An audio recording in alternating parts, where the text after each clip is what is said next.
Good evening, everyone. Welcome to the May 11th, 2026 Board of Education meeting being held at Struble Elementary. I invite everybody to stand and recite the Pledge of Allegiance in honor of our flag and our country.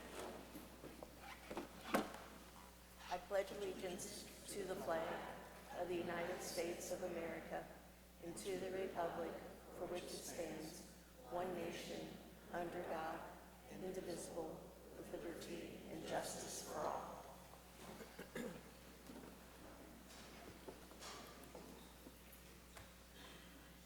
Amy, can you do roll call? Ms. Slattery? Here. Mr. Heather? Here. Mr. Detzel? Here. Ms. Jones? Here. Mrs. Talby? Here.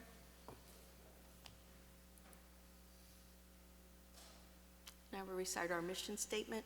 The Northwest Local School District will create a responsive learning community where all students are valued, challenged, and guided along a pathway to success.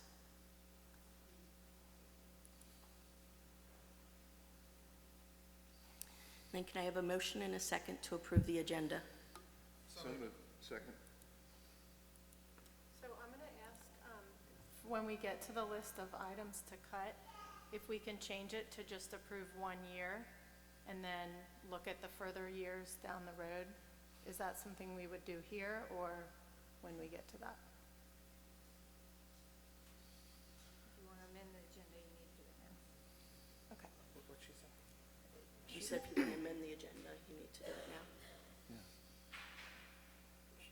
Okay, so I just would like to make a motion to amend that when we get to the list of cuts that we were provided 2 days ago, that we only are approving 1 year and that we are looking at further years cuts later this year or even a few months from now, that we aren't approving 3 years worth of cuts today. So that's just my proposal. Second.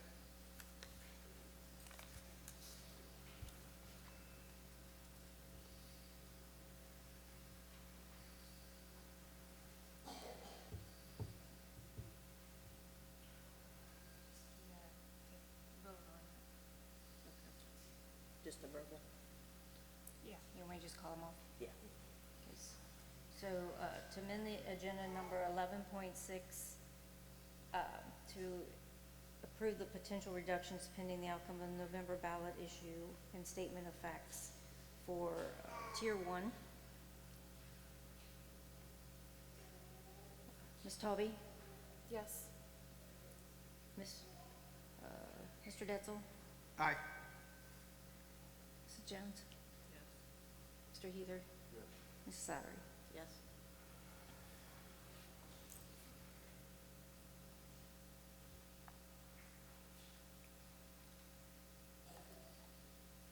Thank you.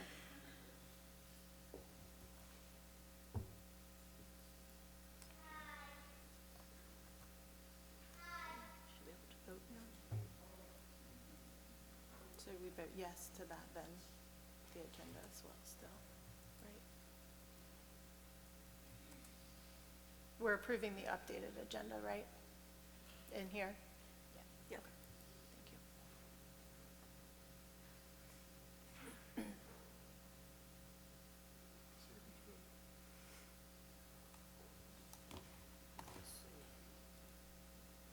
Scroll. You should join the meeting.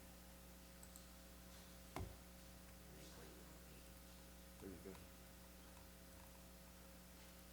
Up. Okay, and that passes without opposition.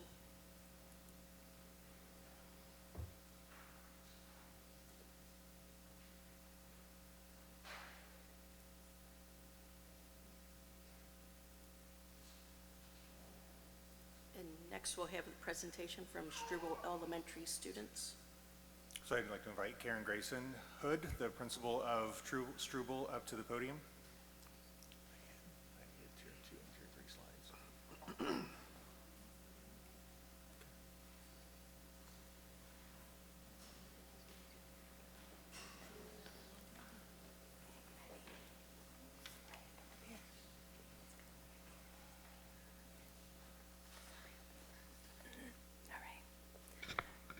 Good evening. My name is Karen Hood, and I very proudly serve as principal here at Struble. We all know that extracurricular clubs and activities play an important role in our students' school experience by helping students build confidence, develop social and leadership skills, and discover personal interests beyond the classroom. These opportunities foster teamwork, creativity, responsibility, and a stronger connection to school, while also supporting student overall academic, emotional, and social growth. Through participation in clubs and activities, students gain meaningful experiences that help them feel valued, engaged, and excited to learn. At Struble Elementary, we offer a variety of clubs and activities for our students to enjoy both before and after school. Our staff members volunteer their time and energy to lead these groups for our students. Tonight, I've invited a few students to share their thoughts about the importance of clubs as well as their own personal experiences. My name is Kazuri Miller, and I am a fifth grade student at Struble Elementary. I participated in intramurals before school on Wednesdays. Mrs. Dejan was our club leader. It helped me with my school journey and gave me a way to help with my anger issues. I was able to make new friends, and it helped me with sports.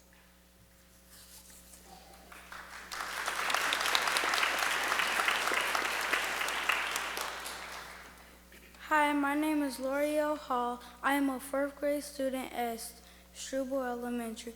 I have been in 5 different clubs this year.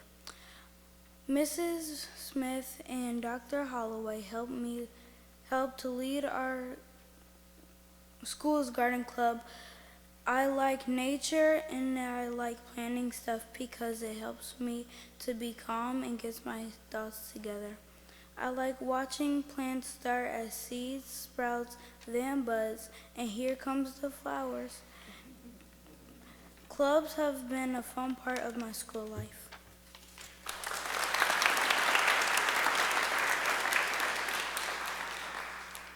My name is Emeris Sharp, and I am in the 5th grade. I participated in music club for 2 years.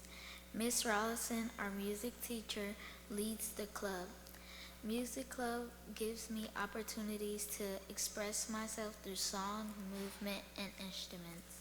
My favorite thing is when we get the makeup dances to do together. At our recent concert, we did a dance called the Skeleton Dance, and everyone agreed on the plan. Working together as a team helps me learn new skills.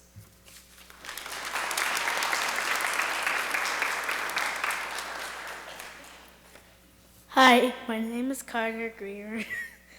I am in the 3rd grade. I have been in 3 clubs this year: Multicultural Club, Paper Making and Origami Club, and Chess and Checkers Club. Chess and Checkers Club is led by Miss Israel and Miss Pitzer. The club helped me to improve my checkers game and to learn to play chess. I really enjoyed the tournament. It was so fun to play against other people. I learned a lot, and I know I am a better player now.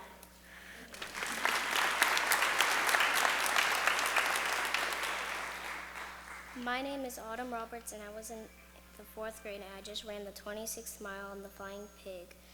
Miss Stock led the club practices before school. Running club helped me get ready for the race, and I had fun with my classmates. I like doing running club with all my friends.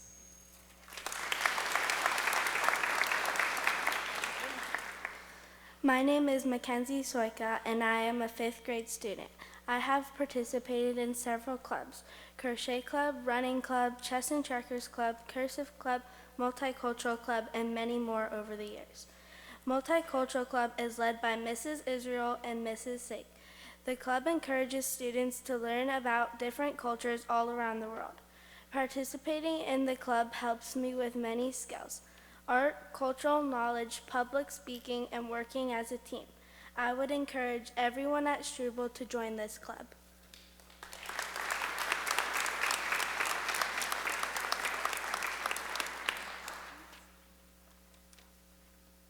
Thank you for listening to this Struble Elementary student presentation.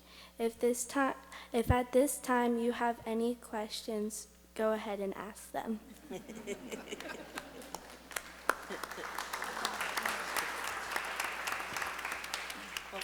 thank you all so much for sharing that such a wide variety of clubs that you have the opportunity to take part in, and it sounds like it's really helped you grow a lot socially and intellectually, and I'm glad you have those opportunities available to you. You guys are wonderful at public speaking also. Does anyone have a favorite memory from their club that they're in this year? Yeah, come on up.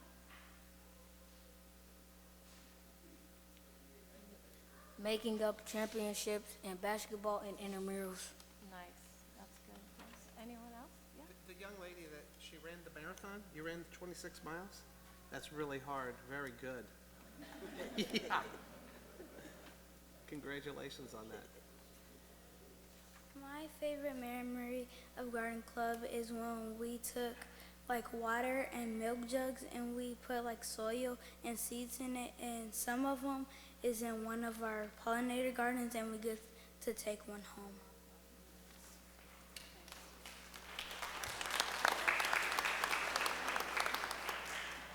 My favorite thing was the tournaments. Like, the tournaments were so fun, like going against people. My favorite memory from Multicultural Club was definitely our events. We did 3 events this year: a fashion show, a continent project, and a art auction. My favorite was definitely the fashion show.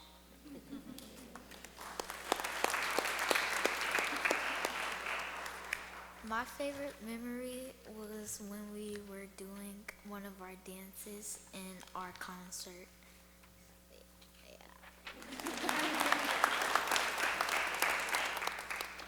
Well, thank you to the staff too that give their time very much. Thank you very much.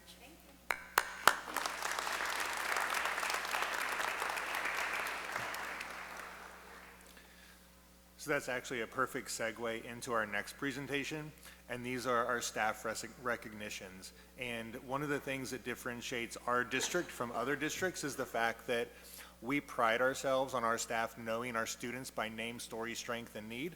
And you can tell by this presentation and this group of students that they have adults that are supporting them, that know them, that care about them, and that are challenging them to do things that are expanding their horizons and growing them as individuals. So with that segue, we have Brenda Miller, our Director of Curriculum, and Jake Kuhnlein, our Director of Student Services, who are going to introduce and lead the recognition of our staff. We have a lot of staff doing amazing things, and so we're excited to be able to recognize some of them tonight. Good evening, everyone, and happy end of the school year. We're almost there with 9 days left, I believe. Tonight, Brenda and I and so many other staff members are excited just to recognize some of the incredible accomplishments from this school year. I always say that teaching is the most important job, but our kids matter most, and what a perfect way to have our board meeting begin tonight with some of our incredible students talking about their memories, and then also recognizing our staff that make that happen. So tonight we have several distinctions that we'll be celebrating with regards to our staff. The first is Staff Member of the Year. Staff Members of the Year are nominated by their school team to honor and recognize a staff member that goes above and beyond their daily responsibilities to serve the school community and impact the lives of students. Each year there's a different theme created by the HR department to recognize these incredible individuals, and this year's theme was Backstage Legends. So these awards recognize the legends in our school who make the school a success, both in front of stage and backstage. The second distinction is the T and PTA award. Parent-teacher associations, or PTAs, are incredible groups that support our schools, and the T and PTA award honors teachers and other staff who exemplify the PTA mission in the service of students, families, and the community at each school. Nominees must be a certified educator and a member of their PTA. They must be involved in and support the PTA, have made a positive impact on the lives of children, and be dedicated to the mission of the Ohio PTA, which is to make every child's potential a reality by engaging and empowering families and communities to advocate for all children. So I will pass it off to Brenda to explain the other awards. Good evening. Thank you for this opportunity to recognize just a fraction of our excellent teachers. The awards that will be, other awards that we'll be recognizing tonight are our Hamilton County Educator Excellence Award. This prestigious award honors outstanding public school teachers and certified staff members within Hamilton County. These teachers exhibit exceptional commitment to student achievement, innovation, and leadership. Each building was offered the opportunity to nominate one individual. However, the district is only allowed to select one nominee to represent the district at the regional awards ceremony, which just happened. The second group of awards we'll be doing tonight are for the Martha Holden Jennings Foundation. These awards are across the state, given to teachers, and they are specifically for science education excellence in science education across Ohio, for mathematics education, for a Master Teacher Award, which recognizes an exceptional Ohio pre-K through 12 educator who demonstrates outstanding teaching practices, innovative skill development, and significant impact on students. And finally, the Martha Holden Jennings George B. Milborn Award for Excellence in Team Teaching. That's when two of our teachers, usually a special education teacher and a regular education teacher, are teaching together in the classroom every day. So these awards for the district, the way that we selected our district nominee, buildings had the opportunity again to make a recommendation for their building. The district nominee this year was a tough choice for each award. We actually used our student growth data as well as looking at from our one plan teachers implementing our model of instruction at a high level. So those were our criteria once we received the building nominations for making a selection. So we'd like to start off today with White Oak Middle School. If the teachers who are here and staff members who are here, as well as Mr. Newman, would please come forward.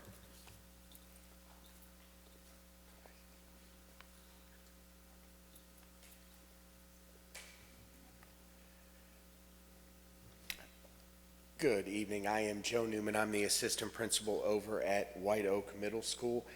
I am privileged to represent White Oak today in celebrating some of our fantastic teachers and staff. I will start with our classified staff of the year, Miss Sarah Mullins. Sarah is a light at White Oak Middle School. She is not only a reliable custodian, ensuring her domains are crisp and clean, but also she builds authentic relationships with students. She actually has an entire student cleaning crew that are ready to help her in any of the cleaning projects that she may have helping out in the cafeteria every single day. Her hard work, kindness, and her care for our building, students, and staff have a huge impact on our community. Sarah Mullins.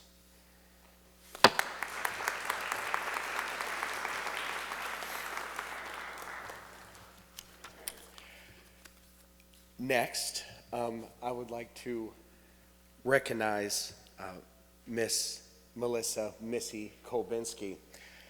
Actually has 2 awards. I'm going to talk about you once, if that's okay.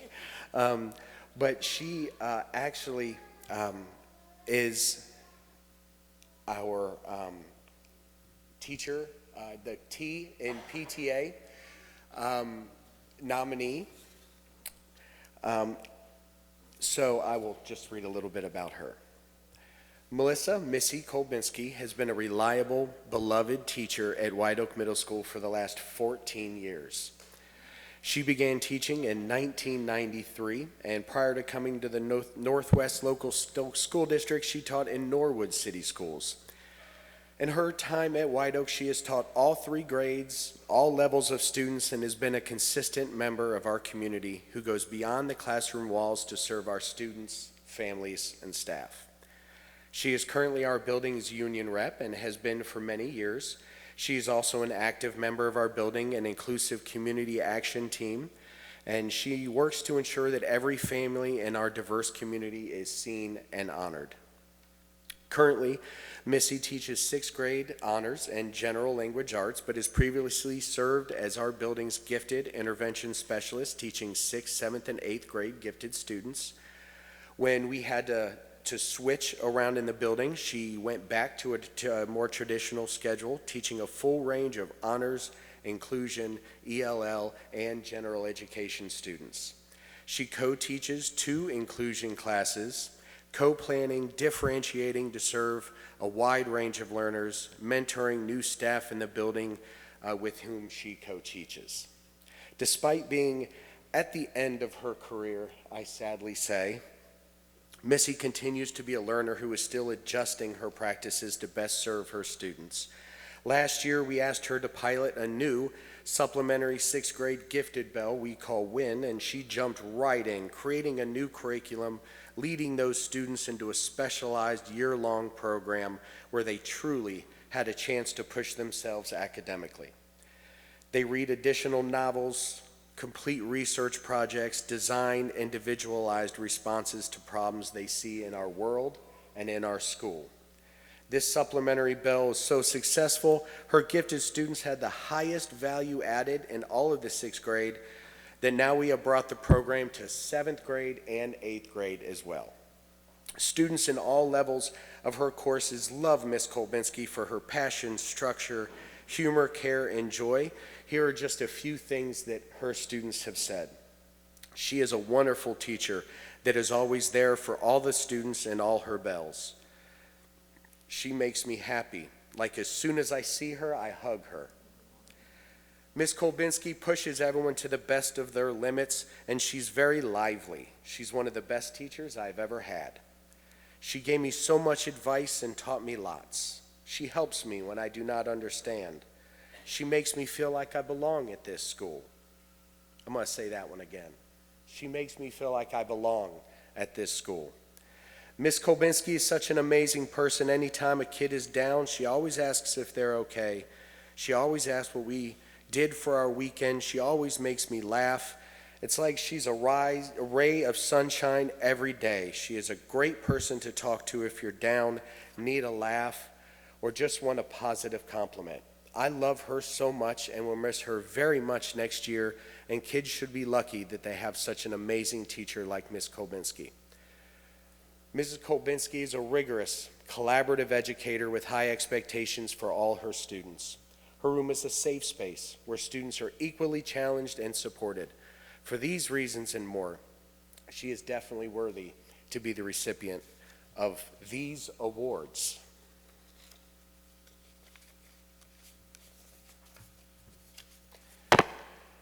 Ms. Kolbinski is the T in PTA and the 2026 Hamilton County Educator Excellence School nominee.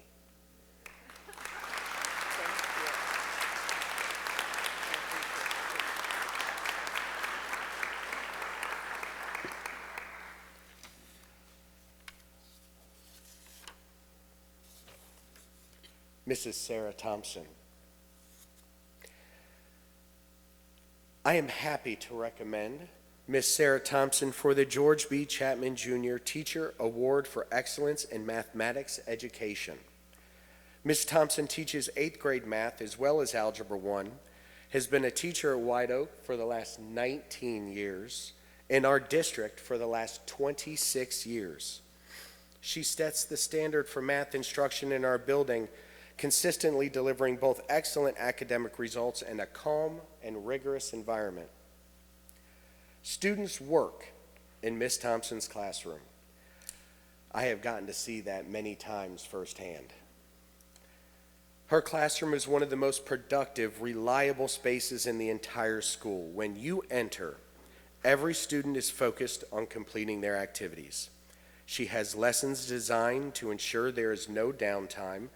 When students require different paces, she does not slow down and hold back the rest of the class, but instead layers her lessons so that all students know what their next step is. Students are held to high expectations, being pushed beyond their levels on a regular basis. Students who struggle to produce work in other classrooms regularly have high grades in her class, and Mrs. Thompson gives away no grades. Everything is earned. Students have earned their scores and they are proud of their progress. Because of her deep understanding of the standards, she is able to diagnose student learning gaps and address them, which leads to students feeling success that they have not felt before in math. For the last 3 years, Mrs. Thompson has had the highest value-added results in the building, scoring well above that light blue, highly effective score of that +2 growth index in both Math 8 and Algebra 1. These consistent growth results would rival any single teacher in the state of Ohio, consistently. Mrs. Thompson achieves these results because she genuinely believes in her students and their math abilities. Students do not have a choice to fail. She does not allow them to do so. In Mrs. Thompson's class, students who have never identified themselves as good at math state that math is now their favorite subject. Sarah Thompson is a powerhouse math educator who deserves to be awarded and applauded for her rigor, results, and resilience. Miss Sarah Thompson, George B. Chapman Jr. Math Teacher of the Year.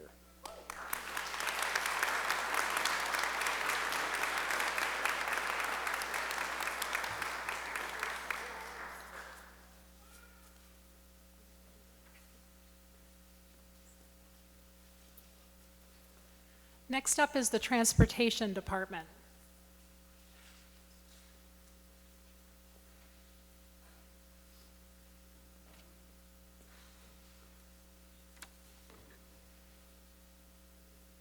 Good evening. I'm Yolanda Palmer, the Transportation Supervisor. The Transportation Department wants to recognize Michelle Kennedy Gaines as the Employee of the Year.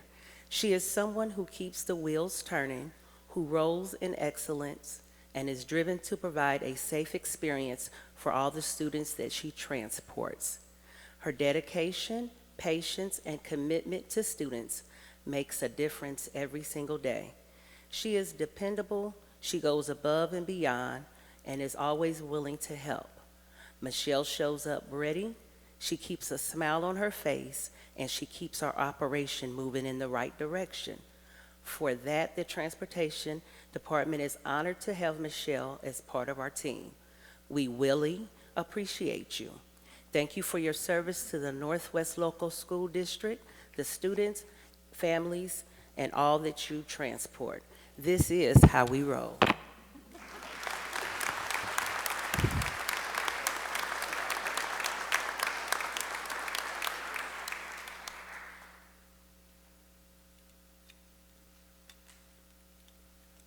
All right, I have the honor of introducing our Staff Member of the Year at Transitions Academy, Pam Heinrich. Pam has served Northwest Local School District for 28 years. She's done so with the utmost devotion across roles at White Oak Middle School, Central Support Office, this year at Transitions Academy, and so much more. Pam enrolls students, she helps track graduation requirements, attendance, and keeps the entire school organized each and every day. On top of all of this, she's willing to lend a helping hand, listening ear, or even counsel, comfort, and care to students in any given moment. On top of supporting Transitions Academy, she still supports several district initiatives, such as PTA Reflections Art Competition and our enrollment department over the summer. Simply put, she keeps us all in line. On a personal note, the support and guidance Pam offered me and continues to offer me when I was new to the district last year is just beyond what I can describe and immeasurable for myself personally. And with Pam, the answer is always yes. And then only then and after that, she then asks what the question is. So please join me in congratulating and saying thank you to Pam Heinrich.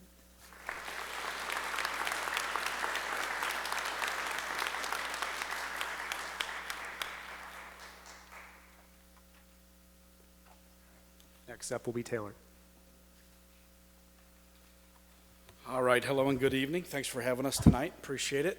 I have two folks that are being recognized tonight. Neither of them are able to be here this evening, but they had prior obligations. So I'd like to first announce Miss Rita Hernandez Majera is our staff member at Taylor Elementary this year, the Staff Member of the Year.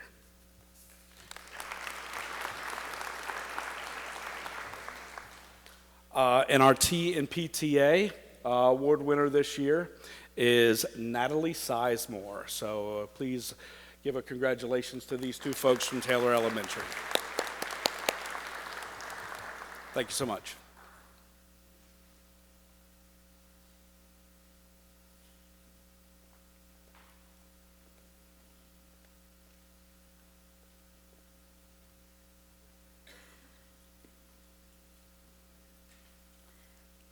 Good evening again. I am honored to be able to award 2 outstanding staff members with recognition tonight.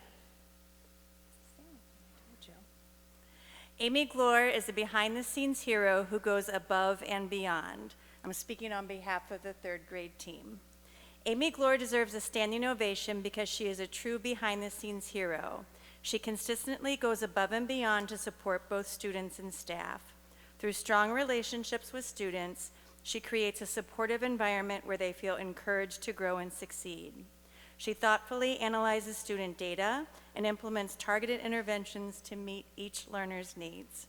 Her flexibility and problem-solving skills shine when schedules become complicated, always finding ways to ensure students receive the support they need. Like the heroes behind the camera in a great movie, Amy's dedication, adaptability, and commitment make a lasting impact on our students and our school community.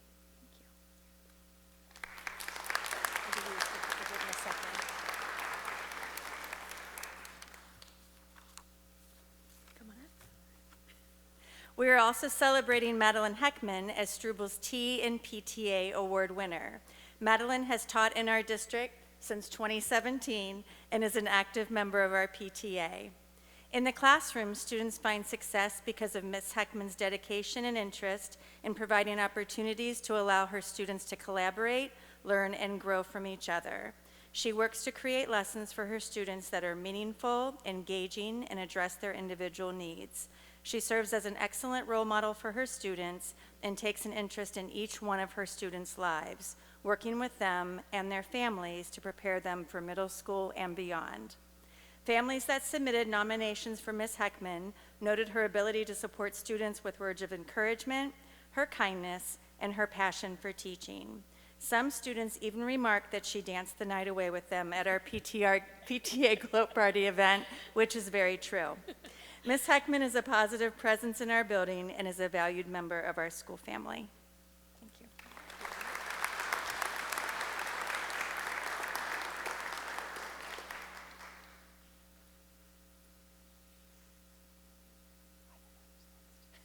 Oh, Pleasant Run Middle School.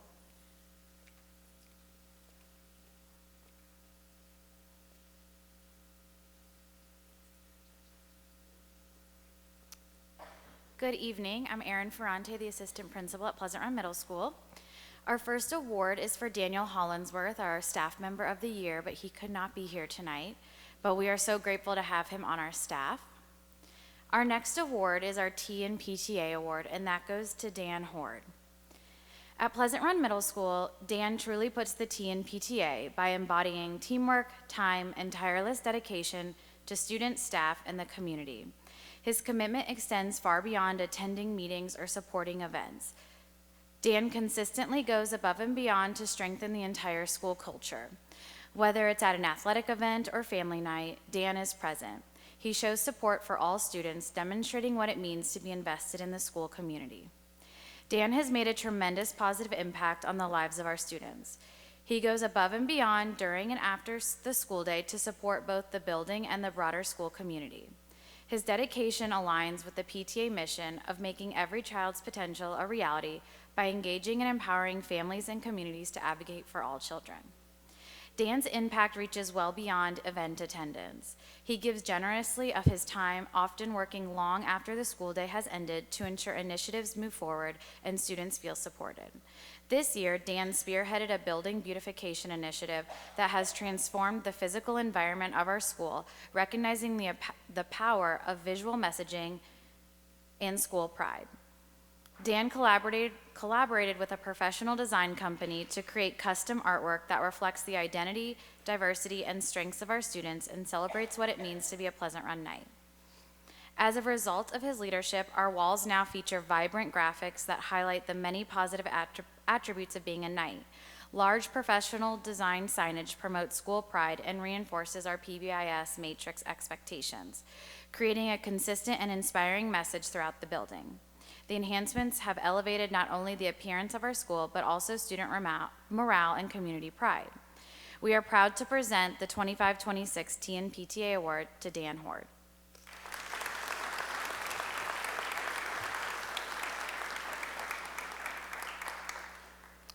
We'd also like to celebrate Sabrina Cook, our instructional coach, for being our Hamilton County Educator of Excellence Building nominee.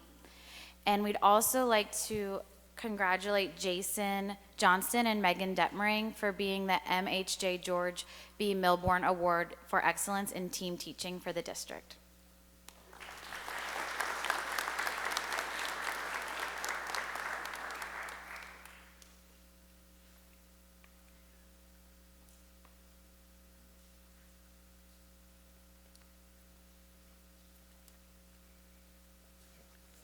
Good evening. I'm Jamel Weathers, the proud principal at Pleasant Run Elementary, and it is my honor to introduce Pleasant Run Elementary's Teacher of the Year, Mrs. Sarah Boyes.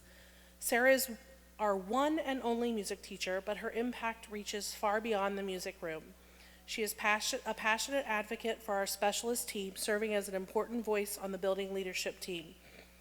Through her creativity and flexibility and positivity, Sarah consistently goes above and beyond for our students, staff, and families. Sarah creates outstanding performances that showcase the talents of all the students and ensure every child has the opportunity to shine.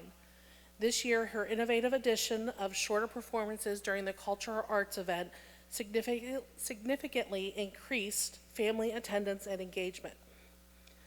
Beyond the stage, Sarah volunteers as a coach for our running club, even running the final mile of the Flying Pig Marathon alongside our students and families. She also leads a 5th grade music club where students develop impressive skills that capture the attention of our entire school community. Sarah holds her students to high expectations while making learning meaningful, engaging, and accessible, even for those who may not naturally gravitate towards music. She has a unique ability to connect with students and inspire them to try new things.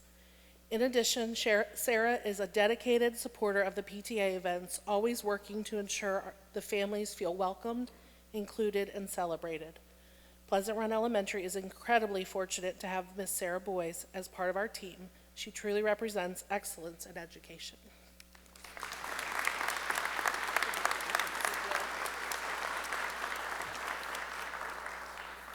And we would also like to congratulate Monica Wilson as our staff member of the year for our support staff.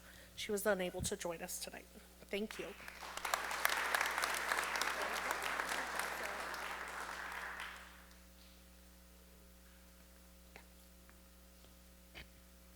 Ms. Hudson, Ms. Taylor, and Mr. Ficker will be joining us.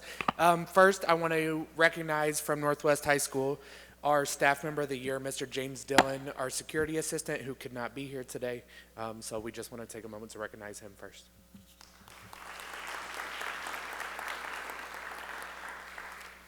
For Northwest High School, our T and PTA nominee is Ms. Michelle Taylor.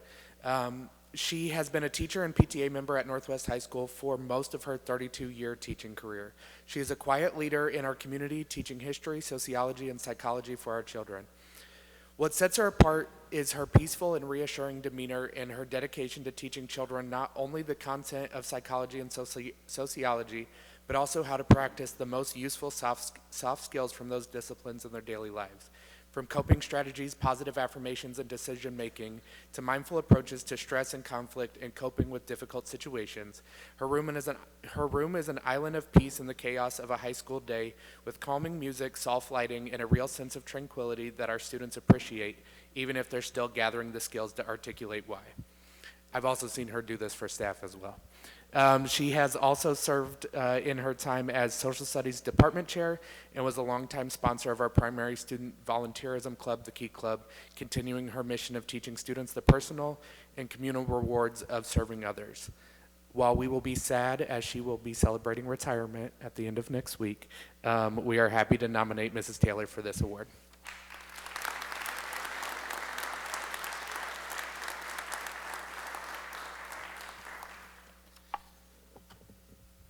Next up is Mrs. Samantha Hudson as our school nominee for the Hamilton County Educator Excellence Award. Mrs. Hudson is an English teacher that teaches not only any of our students who need English too, but also our College Credit Plus and Advanced Placement courses. She is someone who, as a department head this year, is emerging as a leader within not only her department, but within the school as well. She is great at building relationships with students and staff, providing feedback to them all to help making sure they can reach their individual best. She's been great in implementing our district's model of instruction while also showing great scores within our end-of-course exams as well. She has supported this year with multiple new English teachers and helping them reach their heights as well. And a lot of our work that we have been able to celebrate this year as being a 4-star high school and earning the Momentum Award is in many thanks to Mrs. Hudson.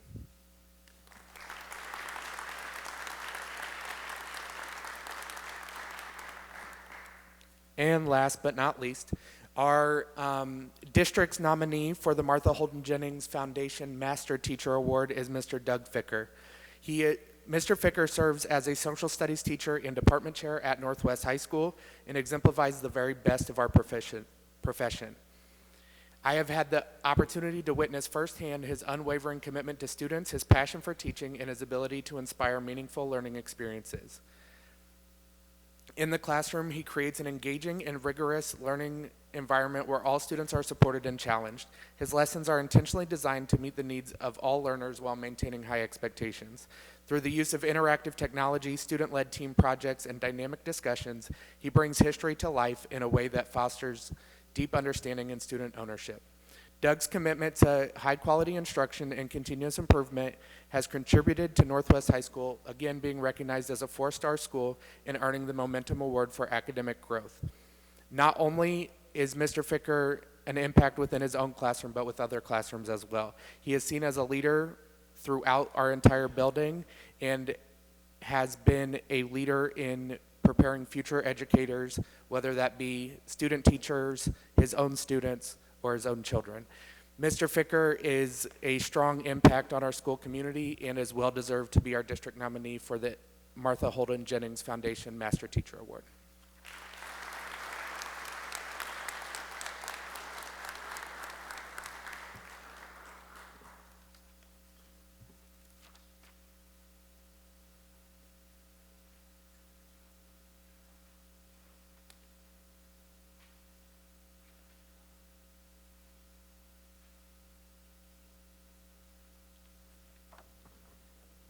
Good evening. My name is Trey Richmond. I am the proud principal of Moffett Heights, and I'm going to recognize 2 awesome staff members at MHE.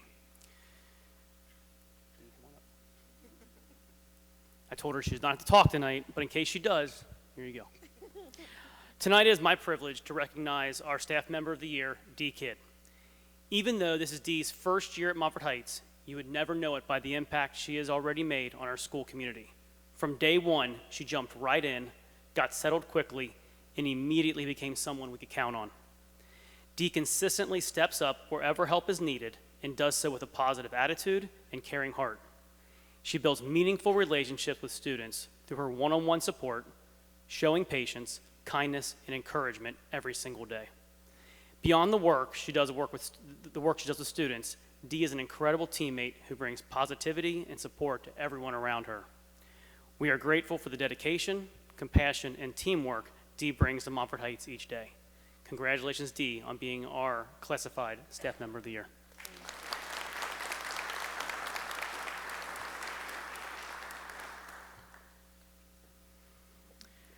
I am pleased to announce Liberty Kwan, 2nd grade teacher, for recognition as a Hamilton County Educator of Excellence Award, as well as our T and PTA Educator of the Year.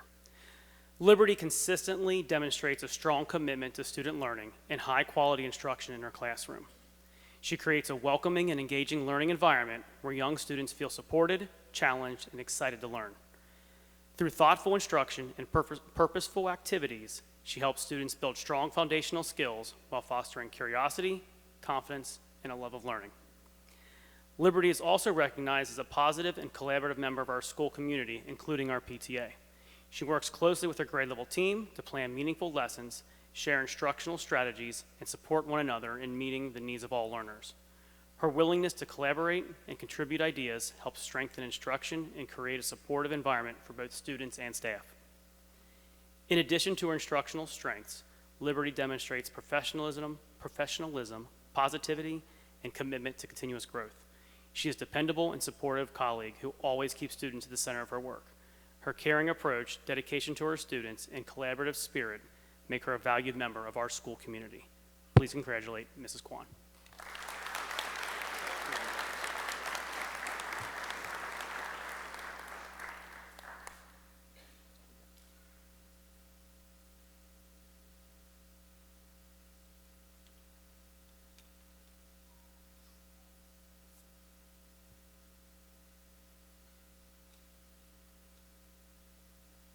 Good evening. I'm a proud Panda, Deshonda Brown. I'm a proud Panda at the best preschool in all of Cincinnati, the Houston Early Learning Center.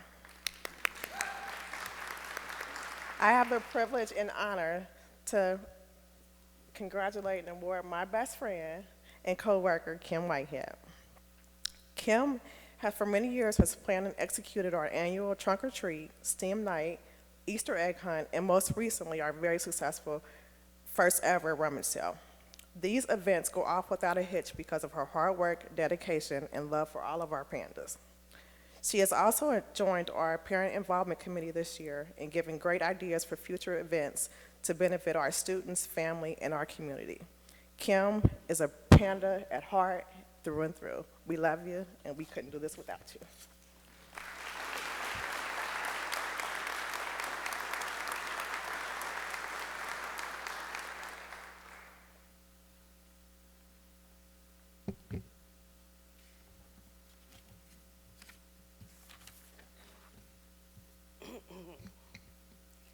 Good afternoon. I'm Kiva Bryce, the district nurse here in Northwest Local. Tonight, I have the pleasure of introducing and recognizing our Health Assistant of the Year, Kim Mason, registered nurse from Pleasant Run Middle School. Kim has been with the district for 5 years, and in that time, she's become a trusted and highly respected presence in her building. Anyone who knows middle school knows it takes a special kind of person to thrive there, and Kim absolutely does. She brings calm to chaos, compassion to every student interaction, and just the right amount of humor and realness that it takes to handle the daily adventures we know as middle school. Kim is incredibly hardworking. She doesn't just complete the task in front of her. She pays attention, asks the right questions, and makes sure students get what they need. This year, Kim independently identified students with some previously unrecognized hearing loss, but she didn't stop there. Kim also raised an important question about whether we're beginning to see trends in middle school hearing loss data that we're collecting, and what role sustained earbud use can have in that access issue. So following her annual screening process, she quickly engaged the families. She engaged Hamilton County ESC to make sure that those students were screened in a timely manner. Because of her vigilance and follow-through, students were connected to the services and provided some hearing assistive technologies to improve their access to instruction. That is school nursing at its best. It's not always flashy, doesn't happen in front of a crowd, but it changes the way a student experiences school. Kim understands the why behind the work we do. She knows that health services aren't separate from education. They're part of what makes learning possible. Kim is just one exemplar of the high-quality nursing services delivered through our health services department here in Northwest. Kim, thank you for the way you care for students, support your building, partner with families, and represent our department so beautifully. It is my honor to recognize you as our Health Assistant of the Year.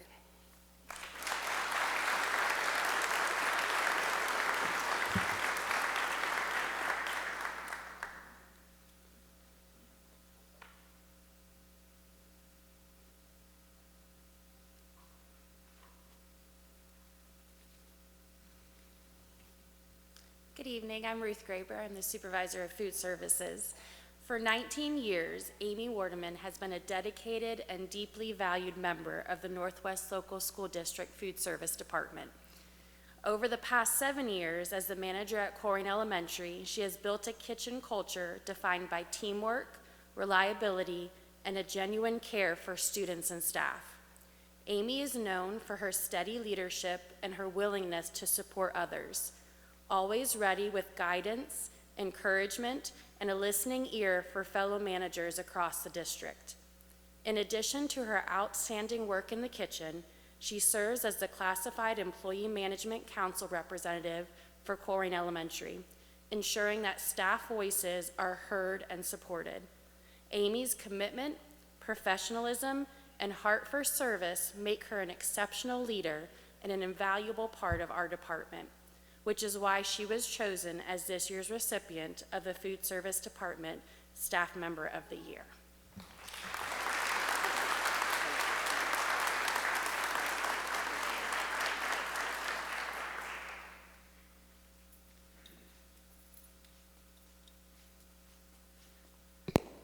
Central Support Office unanimously selected Angie Sidebottom from our Finance Office as the Staff Member of the Year. She's not able to be here tonight, but we wanted to give her a round of applause as well.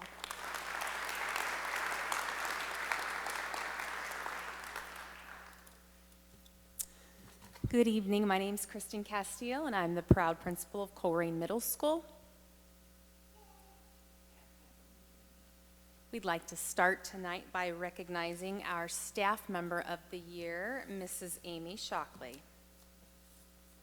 Miss Amy, as her students know her, is truly the heart of our cross-categorical classroom, serving students with moderate to severe multiple disabilities.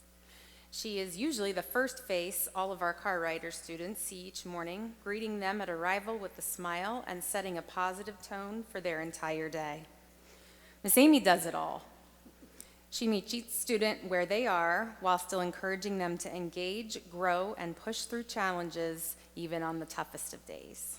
She provides not only academic support, but also comfort, lots of hugs, consistency, and always a safe, welcome space for every child in her care.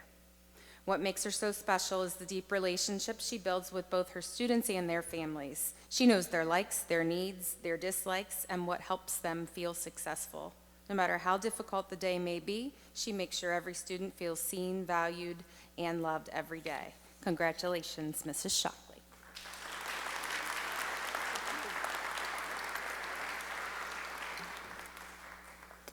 Next, I'd like to recognize Miss Kaylin Reeder for our TNPTA Building Award. Ms. Reeder does an incredible job of holding high expectations while also being available to provide any support she can to help her students with math in her classroom.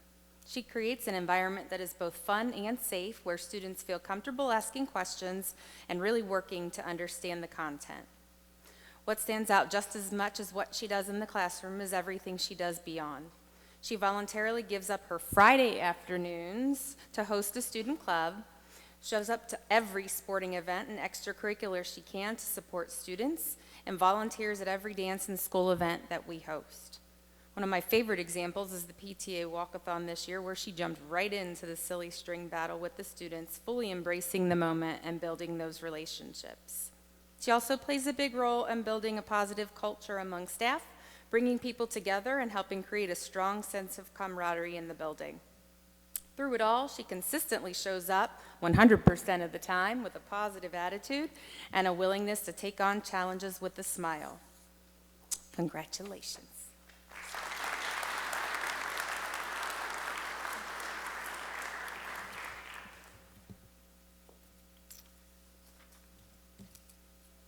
I'd also like to recognize Ms. Hannah Poe, who is here representing the district as our nominee for the Arthur S. Holden Teacher Award for Excellence in Science Education. Ms. Poe is an outstanding 8th grade science teacher who brings learning to life for her students every single day. Her classroom is filled with hands-on, engaging experiences, from building electromagnets and extracting DNA from strawberries to designing their own science-based board games. These opportunities don't just teach our students content, but they spark curiosity and help students see themselves as capable scientists. What makes Mrs. Poe truly special is the way she balances high expectations with genuine care and support for every student.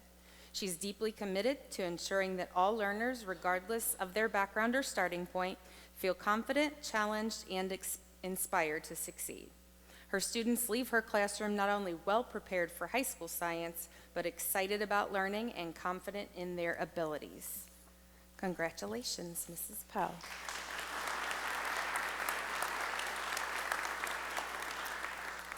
And Colerain Middle would also like to recognize Mrs. Alexis Rice as our 2026 Hamilton County Educator Excellence School nominee as well. She was not able to be here tonight.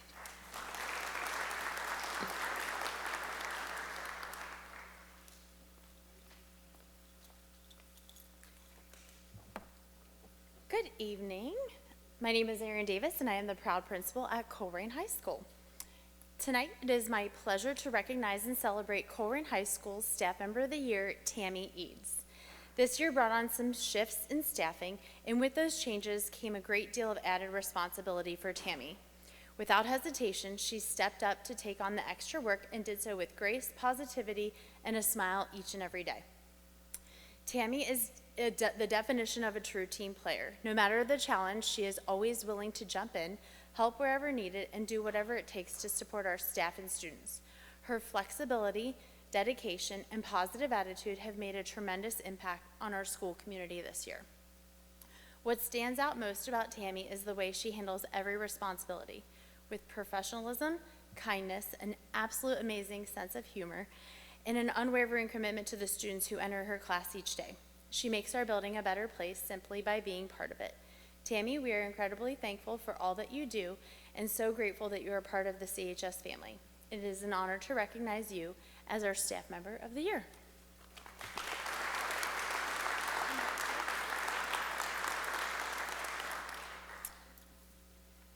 Next up, for our T and PTA award winner is Miss Desiree Burdine.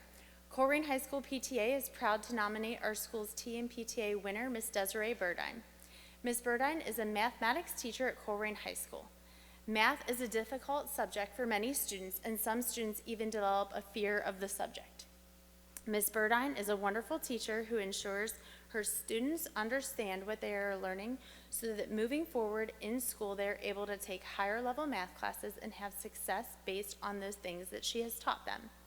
One student's nomination of Ms. Burdine said, quote, "Ms. Burdine has helped me become a better student and helped me be better at math my freshman year, which has helped me become better at math for the rest of my high school career.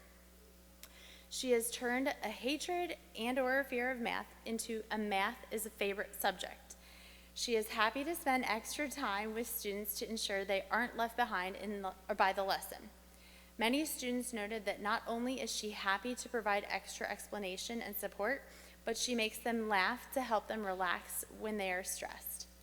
Many of our students who nominated Ms. Burdine also spoke to her kindness and the welcoming atmosphere of her classroom. A student noted that Ms. Burdine rises above all other staff members because she is always kind and always willing to help any of her students, past or present. She always starts class with a warm and welcoming smile. Another student emphasized that Ms. Burdine is different from other teachers because she is so incredibly kind, caring, understanding, and helpful. Colerain High School PTA is proud to nominate Mrs. Desiree Burdine, as she certainly helps fulfill PTA's mission for making every child's potential a reality. Ms. Desiree Burdine.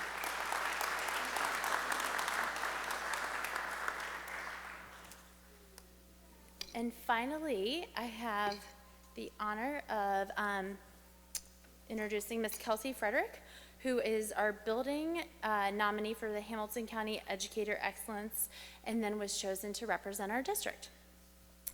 I am proud to recommend Kelsey Frederick, social studies teacher at Colerain High School, as our nominee for the Hamilton County Educator Excellence Award. Kelsey is, sorry, I'm gonna cry, sorry. Mr. Gator, you might have to read this for me again.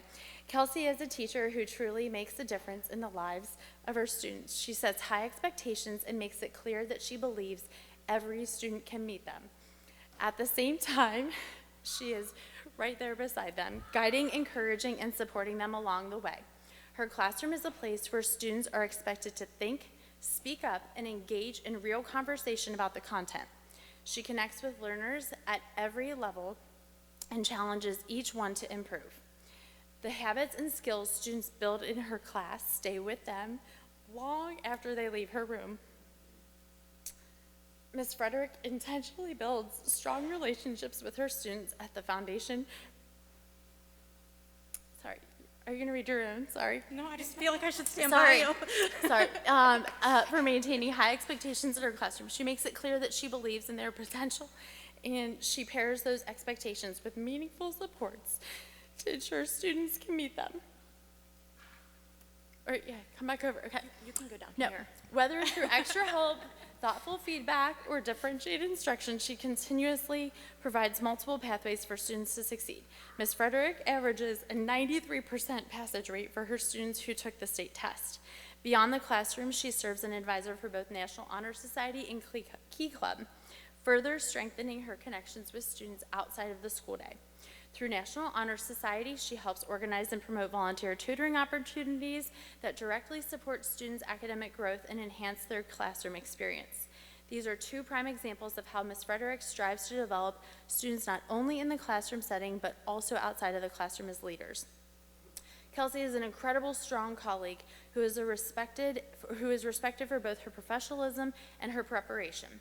She takes time to thoroughly plan engaging, well-structured lessons and is always willing to share her work with others. She is frequently leading conversations around data analysis and instructional best practices, helping her peers reflect and grow in their own classroom.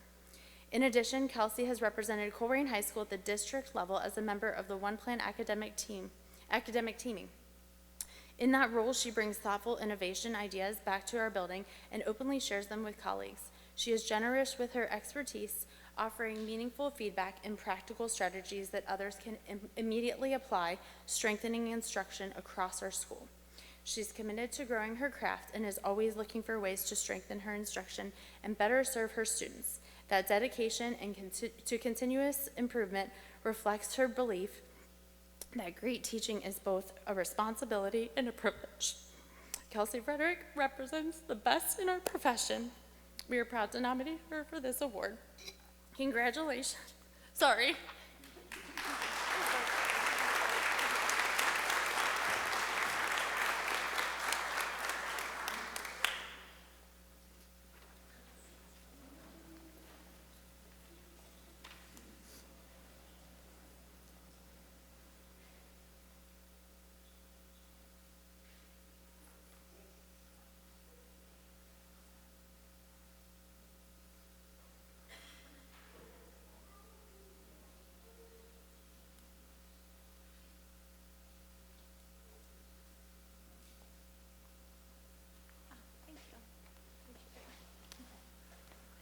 Good evening, I'm Colin Clymer. I'm the principal at Colerain Elementary School. Before I recognize these three ladies over here, I do want to take an opportunity to thank Amy Waterman. If you could stand up, please, again for me, Amy. Amy is the backbone of Colerain Elementary School's food service. She's a manager there for us and has been a huge, huge benefit to me. Your leadership is fantastic, and I did want to reiterate everything that Ms. Graber had said earlier this evening, and we're very happy to have you as part of our team and our family at Colerain, so congratulations again. All right, we're going to start off with our first person who would be our staff member of the year, and that's Ms. Christy Bogan. Christy Bogan is our OP4 in the office, and she is the ball of energy when you walk into Colerain Elementary. She also is the first person that stops and makes sure that everyone is safe in that building, students and staff.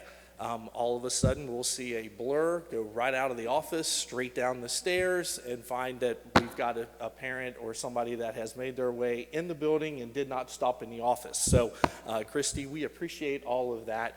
You are a true rock star in the office. You help with building the culture and continue the culture that we have. We're blessed to have you at Colerain Elementary School. We've been blessed to have your kids come through that building, which is fantastic. And we stole you away from Miss Waterman.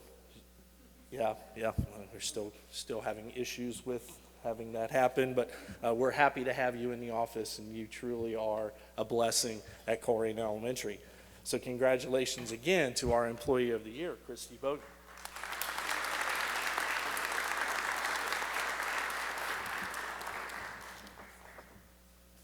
All right, our next TNPTA Award winner is Kelly Doobie. Mrs. Doobie is an outstanding supporter of our PTA and a true advocate of our entire school community. Even while balancing a busy schedule between two buildings, she consistently makes time to attend all of our and promote and support all of our PTA events. Her willingness to show up, even with so many responsibilities, speaks volumes about her dedication to the students and families. She actively encourages fellow staff members to get involved, help strengthen the partnership between school and home.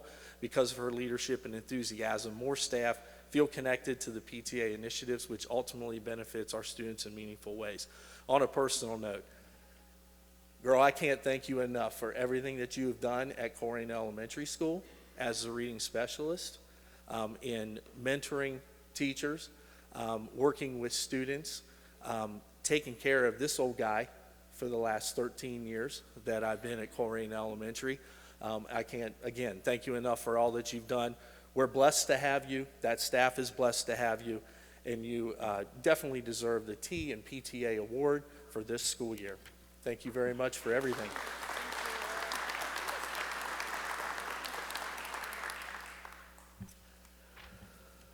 All right. That brings us to our 2026 Building Hamilton County Educator Excellence School nominee, Alyssa Yan. Still in my phone is Alyssa Elby, by the way, and you probably always will be. We're, again, blessed to have you in this building working with our kids. Alyssa is widely recognized as a leader within our school community. As an active member of our building leadership team, she provides thoughtful insight and contributes to decisions that positively impact our staff and students. Your leadership, my friend, has been a sight to see in those building leadership team meetings. You've totally embraced what we want and what we expect out of our BLT members. No, that's not bacon, lettuce, tomato. That's building leadership team member. So much to the point where when we were looking for a new math specialist, you were the #1 person that we wanted to take that role. So I'm extremely proud of all of the work that you've done and what you will continue to do. Now you're going to be affecting more than just the students in the 5th grade level. You're going to be affecting students K through 5. I can't wait to hear all the fantastic things that you do. It's been a pleasure working with you. Congratulations on this nomination. We're happy to have you.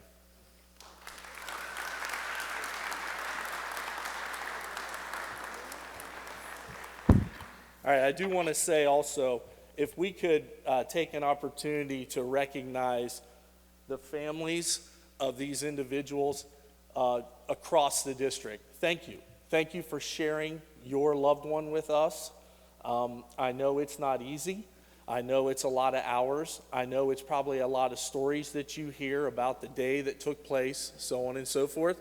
But thank you. Thank you for the opportunity to share them with us. One more round of applause for all of our nominees, winners, everything.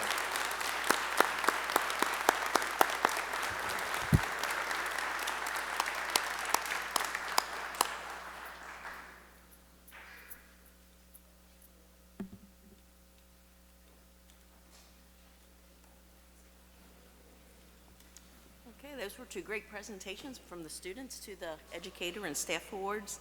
So, Sierra, you have a tough act to follow with your student liaison achievement report. Ooh. Okay. Malfa Heights Elementary, the 2nd grade at MHE recently had the opportunity to go to Parkey's Farm to interact with farm animals like goats, sheep, horses, and chickens to explore demonstration gardens and orchards and play in the indoor play barn. Ms. Desjardins? Okay. Took the 6th graders on a trip back in time during an engaging hands-on history lesson where students explored life before modern technology through items like corded telephones, jukeboxes, and lava lamps. Colerain High School, we are thrilled to share that Colerain High School senior Belen Lopez Santos has earned 1st place in the Ohio Braille Challenge varsity level, competing against students from across the state. She demonstrated outstanding abilities in reading comprehension, proofreading, speed and accuracy, and tactical graphics. Not only did she win first in Ohio, but she also placed in the top 10 among all participating students from the United States, United Kingdom, Australia, Ireland, and Canada. The Braille Challenge is the only academic competition of its kind, designed to motivate students who are blind and visually impaired to strengthen essential literacy skills. Rising to the top at the state level places Braylon among the very best, and now her journey continues. Next month, Braylon will travel to Los Angeles to compete in the Braille Challenge finals, representing Ohio on a much bigger stage. A bid to finals is an extraordinary honor and a rare opportunity to connect with other top Braille readers from across the country. Achievements like this don't happen overnight. They are built through countless hours of practice, determination, and support from teachers, families, and the school community. We could not be prouder of the hard work and commitment that brought her to this accomplishment. Madison Cornandez Clark was selected for the Regional Youth Leadership Program offered through the school this past year. Regional Youth Leadership is a community leadership development program for high school seniors in Cincinnati and Northern Kentucky. The seventh month program is a series of sessions held monthly during the school day from September through March, focusing on different topics that inform and strengthen students' awareness of the opportunities that exist in our region. Pleasant Run Elementary. The Knights on the Run 2026 team completed their Flying Pig experience on May 2nd, 2026. The team was led by the following volunteers: Heather Cope, Jill Falaco, Tander Oaks, Rihanna, sorry if I mess up these names, Majallion, Sarah Boys, Brittany Buno, Mike Jones, Becky Cuesta. The team met weekly to accumulate their marathon miles and then had the opportunity to run the final mile downtown during the Flying Pig weekend. Congratulations to everyone who participated.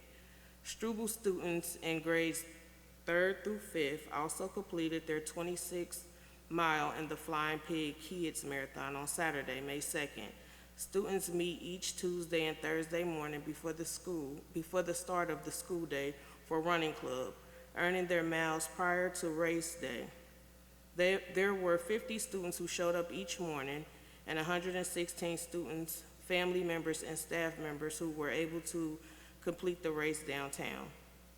White Oak Middle School. White Oak has 2 new students who accomplishments are immortalized on the wall of our gym. Antonio Strader and Colin Slummer were both GMC champions in wrestling. Congratulations to them and their coach, AJ Douche. Struble Elementary Music Club just wrapped up their year with a concert during which students sang, played instruments, and performed a dance. Students set the story, Dragons Love Tacos, to music using xylophones, metallophones, glockenspiels, and their voices. Small groups performed their own rhythmic composition using various percussion instruments, such as drums, drills, triangles, and more. For their final student performance, a sword dance dating back to Lavelle, England, using yardsticks, they decorated and personalized in a place of swords. On March 25th through the 30th, the Northwest High School Music Department embarked on a trip to Orlando, Florida, to partake in a musical experience led by Disney musicians. The students got to learn what it's like to work in a recording session at Disney. The conductor worked through several pieces with the assemble to determine an appropriate piece to perform with a scene from the Disney movie, Aladdin. At the end, we were presented with a flash drive depicting the experience from the students, and each student will receive a Disney Imagination Campus Pen. On top of this excellent experience, the students got to visit all 4 Disney theme parks and Disney Springs to make this a truly magical experience for all that attended. Next up, we'll have Jim with Butler Tech update. Yeah, we don't have any updates tonight. And next is Nicole with legislative update. No updates tonight either.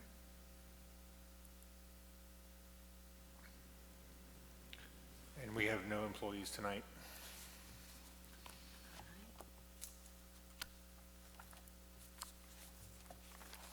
And community comments is next. Policy 0169.1 addresses public participation at boards meetings, which gives each submission 3 minutes to address agenda items of any topic during community comments. No more than 15 minutes will be devoted to public participation unless the board votes unanimously to continue discussion.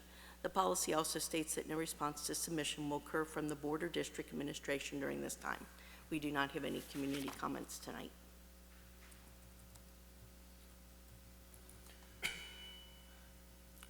So for tonight's consent items, we'll start with human resources. Tonight we have 16 resignations, 8 retirements, 18 initial appointments, 4 change in status, 5 transportation substitutes, 4 driver in training, various supplemental items and leave of absence, 1 job abandonment, and a resolution for administrative contract language. For vendor contracts tonight, we have the Hamilton County ESC annual contract, special education, non-public, and math services. Superintendent recommends the board approve the consent items as listed. Any discussion? I was just curious on the resignations and that, are we at around the same percentage where we typically are this time of year? Have we seen more retirements or? I'd have to check with HR on the Okay, actual yeah, I data. know we're in a kind of but, weird spot with HR. We're in about the same place, but in terms of the attrition rate, I would have to check the data before I could answer that. All right, you can go ahead and vote.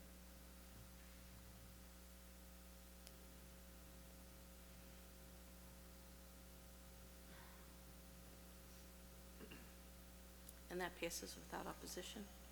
Before we move on, I want to take just a moment and introduce some of the new administrators that were just approved. So Ms. Linda Cotton, is she here? I didn't see her come in. So Ms. Cotton is going to be an assistant principal at Northwest High School.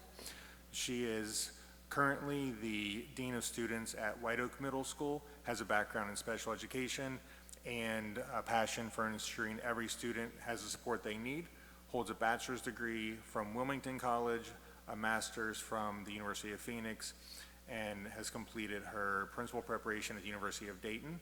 She's also a community member at Northwest who has had children go through the building, 2 currently there and 1 that has already graduated and is at the University of Akron. At Pleasant Run Middle School, we have Mr. Joe Jude, our new assistant principal at Pleasant Run Middle School. Joe has been working in education for 27 years. He has received his bachelor's degree from Marietta College, attained a master's degree in educational leadership from Ashland, and began his teaching career at the middle level teaching English language arts. He transitioned to administration where he served in different leadership roles as an assistant principal and principal both at the elementary and middle school levels. He's excited to begin working at Pleasant Run Middle School and learning how to best support the staff, students, and the Northwest community after transplanting himself from Columbus to here. So welcome to the district and the area.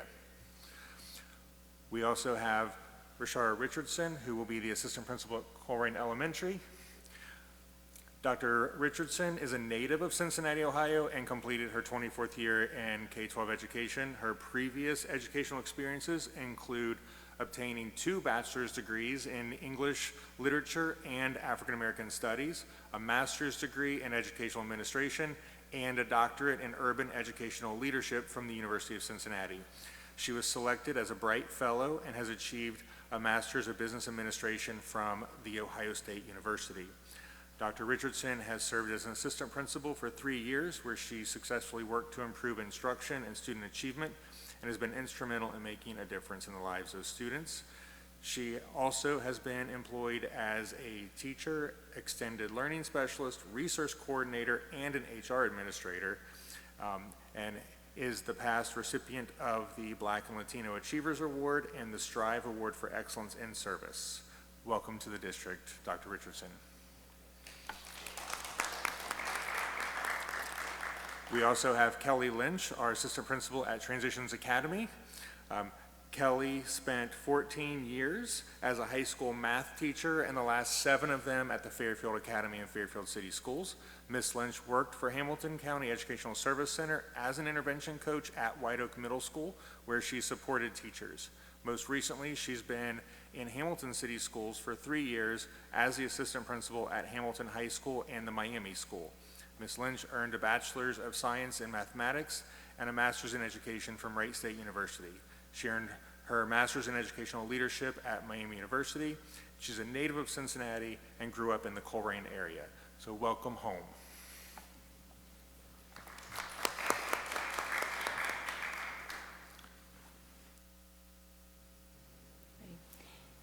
Good evening. First, I'd like to ask the board with dispense with reading of and approve the minutes from our regular meeting on April 13th.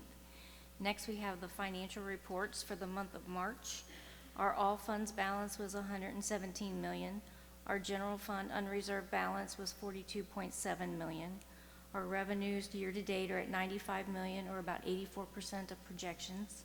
Our expenditures are $81.5 million, or about 71% of projections.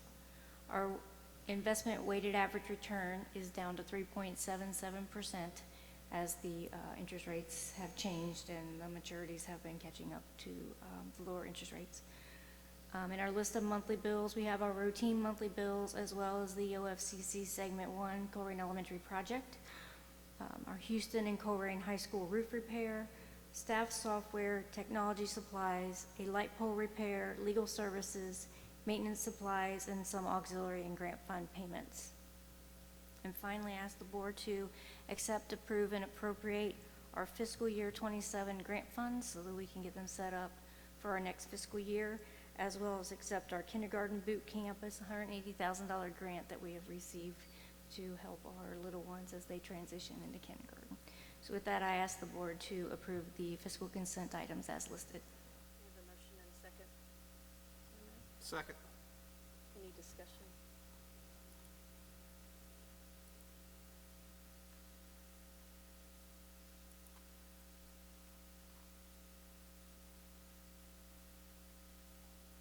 And that passes without opposition.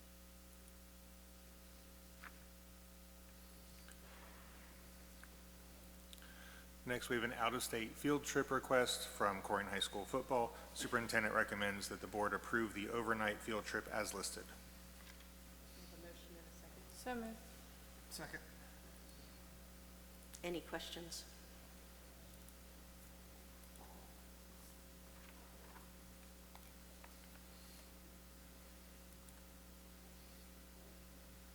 And that passes without opposition.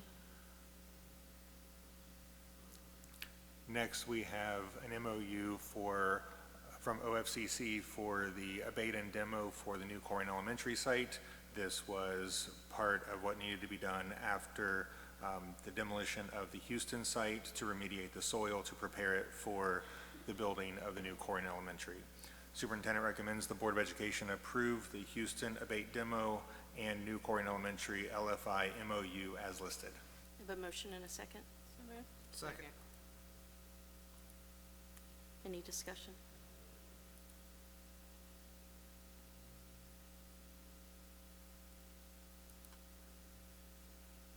And that passes without opposition. Next, we have our annual insurance renewal for our general liability, auto, and property. Superintendent recommends the board approve the renewal of the insurance policies for the district effective July 1, 2026 with the proposed premium changes as listed. I have a motion and a second. So moved. Second. Any discussion?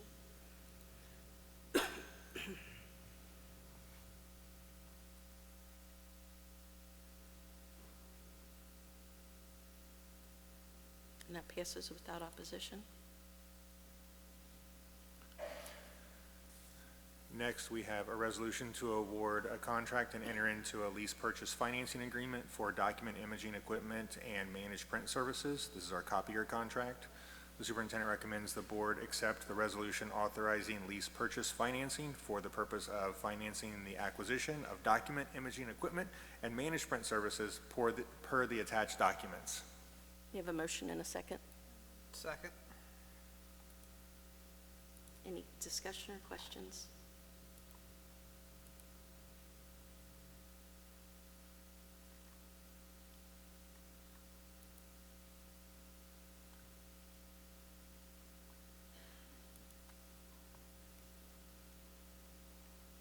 And that passes without opposition.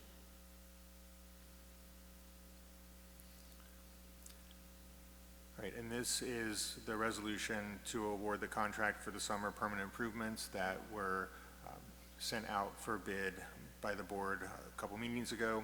Superintendent recommends the Board of Education approve the architect's recommendation to award the summer 2026 permanent improvement project to CCP Dayton LLC for the amount of $241,600 plus a standard contingency of 10% as listed. Motion and a second. So moved. Second. Any discussion?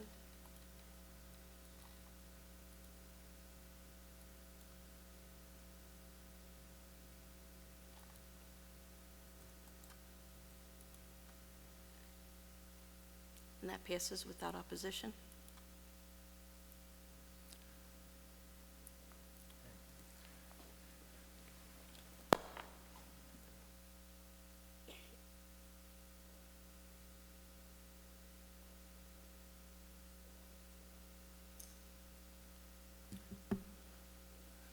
So Amy and I tonight have a full presentation about how to maintain programs and services pending the outcome of the November election. I want to start by reiterating the mission. The Northwest Local School District creates a responsive learning community where all students are valued, guided, and challenged along a pathway to success. That is the mission. That is what we embrace every day. You saw students today and staff. We really do set ourselves apart because we know everyone by name, story, strength, and need.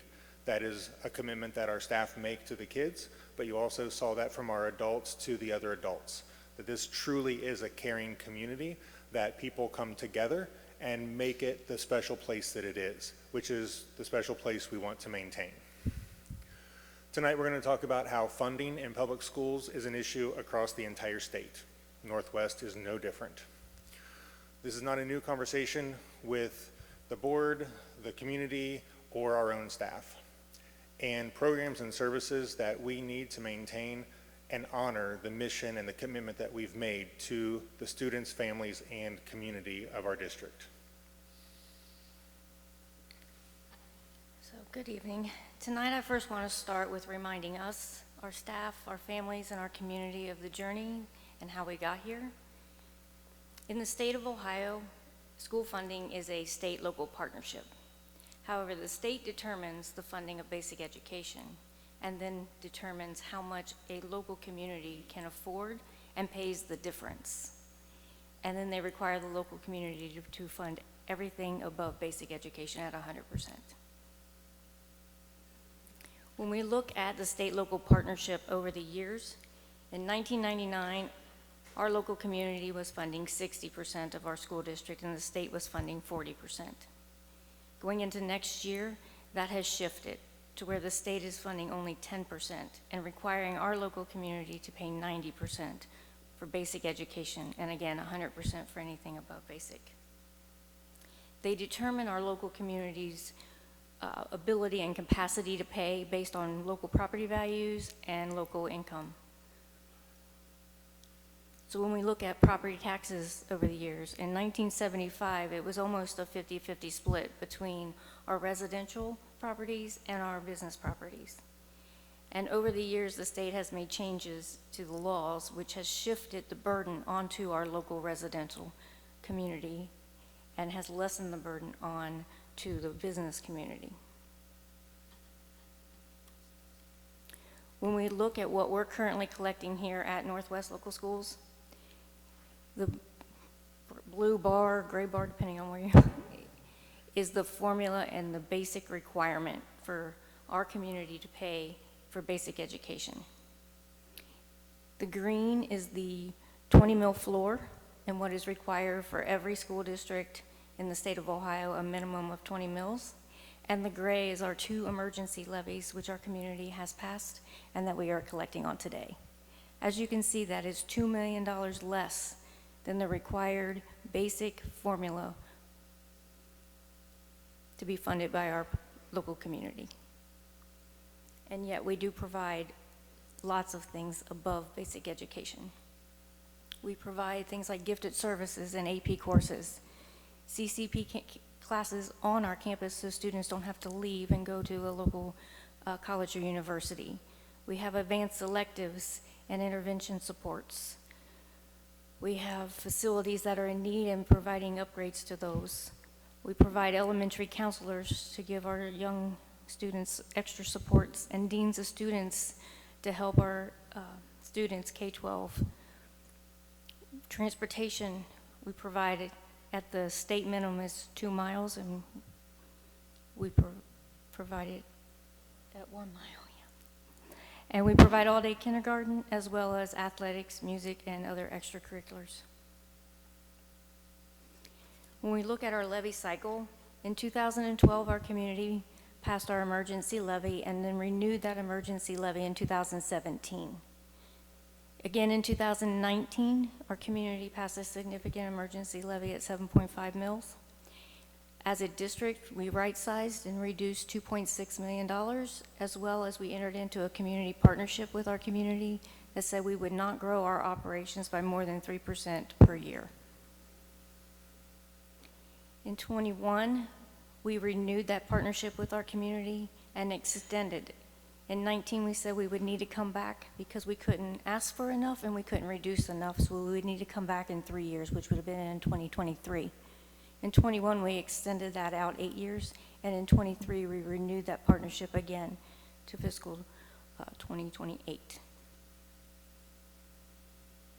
When we've been looking at our community partnership, the district has analyzed staffing levels to student enrollment every year and made reductions based on changes in enrollment. We've created financial parameters and formulas for funding allocations, from cleaning our buildings, class sizes, building budgets. We've created replacement cycles for technology, bus, and textbooks. We've created a deferred maintenance plan to address our older buildings, as well as created a capital maintenance plan to address our newer buildings so that we do not have deferred maintenance and take care of the investment our community has made. And then we've been able to fund construction of the new Colerain Elementary without a bond to our community. And with that, since 2019, we've been able to make reductions and or savings of $12 million. And those reductions are not compounded in this number.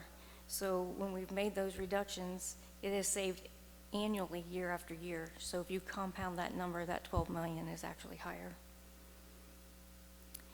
So as a district, we're consistently one of the lowest spending districts per pupil in the county and also in the state of Ohio, and we are currently the lowest in the Hamilton County. And we spend or focus 72% of our funds on instruction. And before we talk on the return on investment, I want to just let that sink in because that was a lot of information. But as a district, we are incredibly fiscally responsible, and we should have a lot of pride in the fact that we are doing the things that give our community and stretch their dollars the most. In fact, a lot of the things that Amy talked about have been referenced when the state has had to come into other districts and audit them because of where they are financially and they're in fiscal watch or fiscal emergency.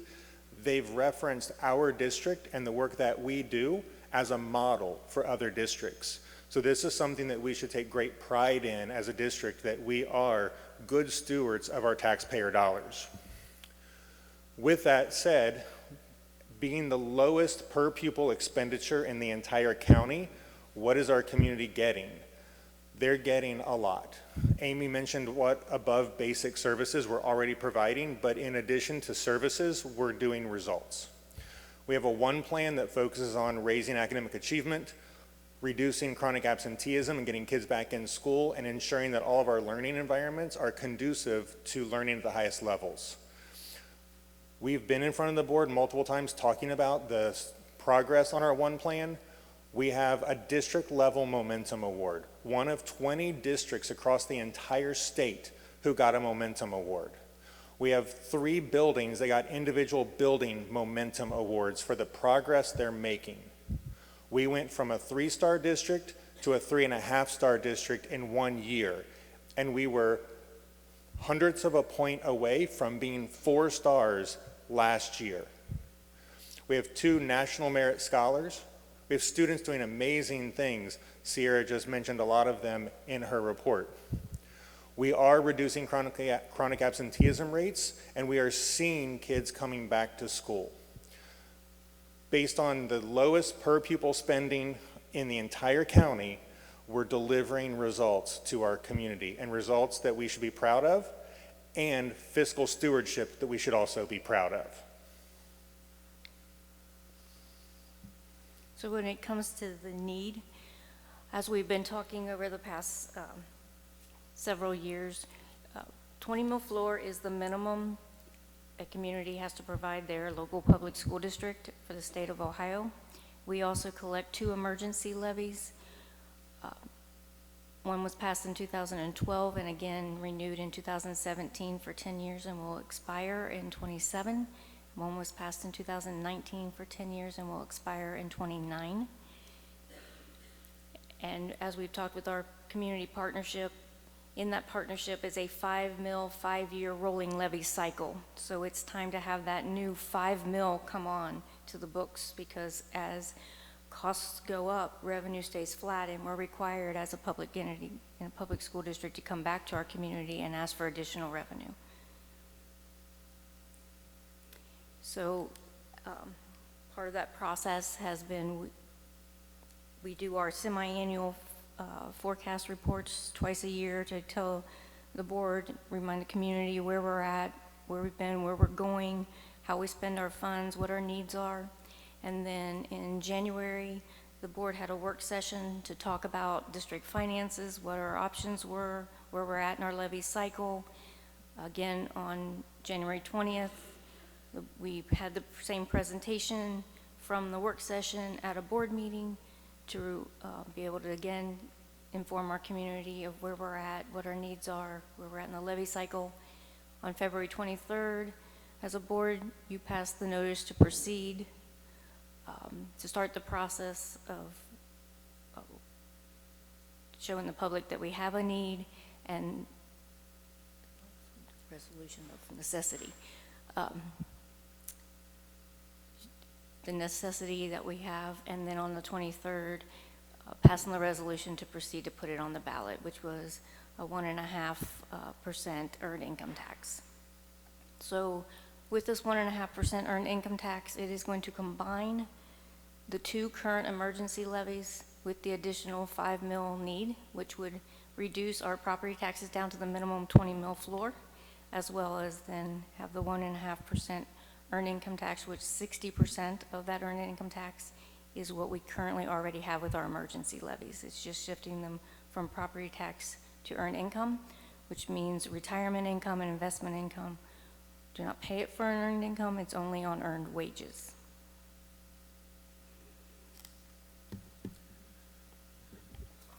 So the impact on programs and services pending the outcome of the November election. As Amy mentioned, in January 27, when things are passed in one tax year, they take effect the next. We would normally be asking for that 5 mil. 5 mils is 11.5 million. So not having additional revenue beginning in January 2027 after a levy, if it doesn't pass, would be the beginning of that 11.5 million loss. In January 2028, we have the first emergency levy that will roll off. This is the one that we've been operating on since 2012. It is 7.3 million. On the slide Amy mentioned earlier, that was initially a 5 mil levy, but it has been reduced through the rollback factor, but we still collect 7.3 million. And then the 2029 emergency levy that expires beginning January 2030, that would be the 7.5 mil levy that was passed in 2019. That collects 11.3 million per year, and as you saw on Amy's slide prior to this, that 7.5 mil levy is now being collected at about 5 mils because of the rollback factor. As properties increase, then the less millage is needed to give us the same amount. The current funding plan takes those two renewals, 2028, 2027 and 2029, and rolls that into the 1.5% that Amy mentioned. So those three numbers there are the 1.5% earned income tax. 60% of that 1.5% are the renewals that we're already collecting. It's just transferring it from people's property taxes to income. Visually, when you take those three pieces of our puzzle and you put them in the big picture, without that additional revenue, we would be losing over a quarter of the funding puzzle for the district. As Amy said earlier, we are the lowest per pupil spending district in the entire county, and when your budget is that tight, that is a significant impact. So based on those timing, we have aligned the reductions to that loss of revenue with Tier 1 beginning in 27-28. I want to reiterate, because I think it's really important, there are no reductions planned for next school year. For the 26-27 school year, we have no reductions planned other than our normal staffing process where we align our staff to our enrollment. Normal staffing processes have occurred with reductions based on the need, based on student enrollment, but no additional reductions are planned for the 26-27 school year. They would begin in the 27-28 school year. Tier 2 would be impacting the 28-29 school year, and Tier 3 in the 29-30. Tiered based on those projected loss of revenues, based on those three revenue streams, since they're all combined into that one earned income tax ballot issue. These, what we're going to show you tonight, are estimates based on actual numbers, based on our current staffing levels and our current projected salaries, their average salaries, and so they could need to be changed and adjusted when reductions occur based on actual numbers at the time. We right-size the district every single year. As Amy mentioned, in 2019, when we passed that partnership with the community and said we will cap our expenditures at 3%, we honored that commitment every single year by looking at staffing levels, student enrollment levels, the ratios in classrooms, the need district-wide. Since 2019, we have reduced 60 teaching positions. We have reduced numerous non-teaching positions. We have reduced 4 administrators. We have reduced the contracts of 3 other administrative positions. We are literally at bare bones. We have made this district as lean as we possibly can. We have 0 fat to cut. Everything we have, we need. In fact, when you ask our staff, they will tell you we need more. We hold true to our staffing plan and our commitment to the community to maintain 3% so that we don't outgrow our budget, overextend what we're doing without the ability to fund it. We have been incredibly fiscally conservative to maintain what we have. When we talk about reductions, reductions could impact student experience and programs, impact the culture and climate of the district, impact our momentum toward our goals, and impact the services that our families and community receive. When reductions were planned, we obviously looked at everything above basic education. We are required legally to provide certain things. Everything above what's legally required is the above basic. Amy mentioned that earlier. We obviously want to maintain a safe environment, so we have prioritized safety. We have tried to maintain instructional integrity of the district to maintain those instructional services. But as I said, we are as lean as we can possibly be. We have asked people to really use every moment and every minute of their day to really make an impact. We don't have extra people. We don't have extra time. We also tried to balance the reductions by level and employee group. As a district, we looked at this from a district level. We consulted with our principals and let them look at it and give feedback. We did this internally to really look at it from a holistic standpoint to reduce bias from personal projects or services or things that people might want. We want and need it all. There is not one thing on this list that we as a district don't currently need and need now. We analyze our staff every year to honor our 3% partnership. We have done everything we can to be fiscally conservative, responsible, and accountable to our community, fiscally and academically. So every single thing is something that we need. We don't have anything that we can cut that doesn't hurt. So tier 1, what would that look like? Again, this is not next year. We would reduce administration, district, and non-licensed staff in various departments. At the district level, that's looking at maintenance, that's looking at tech, that's looking at our offices, but that's reducing administration.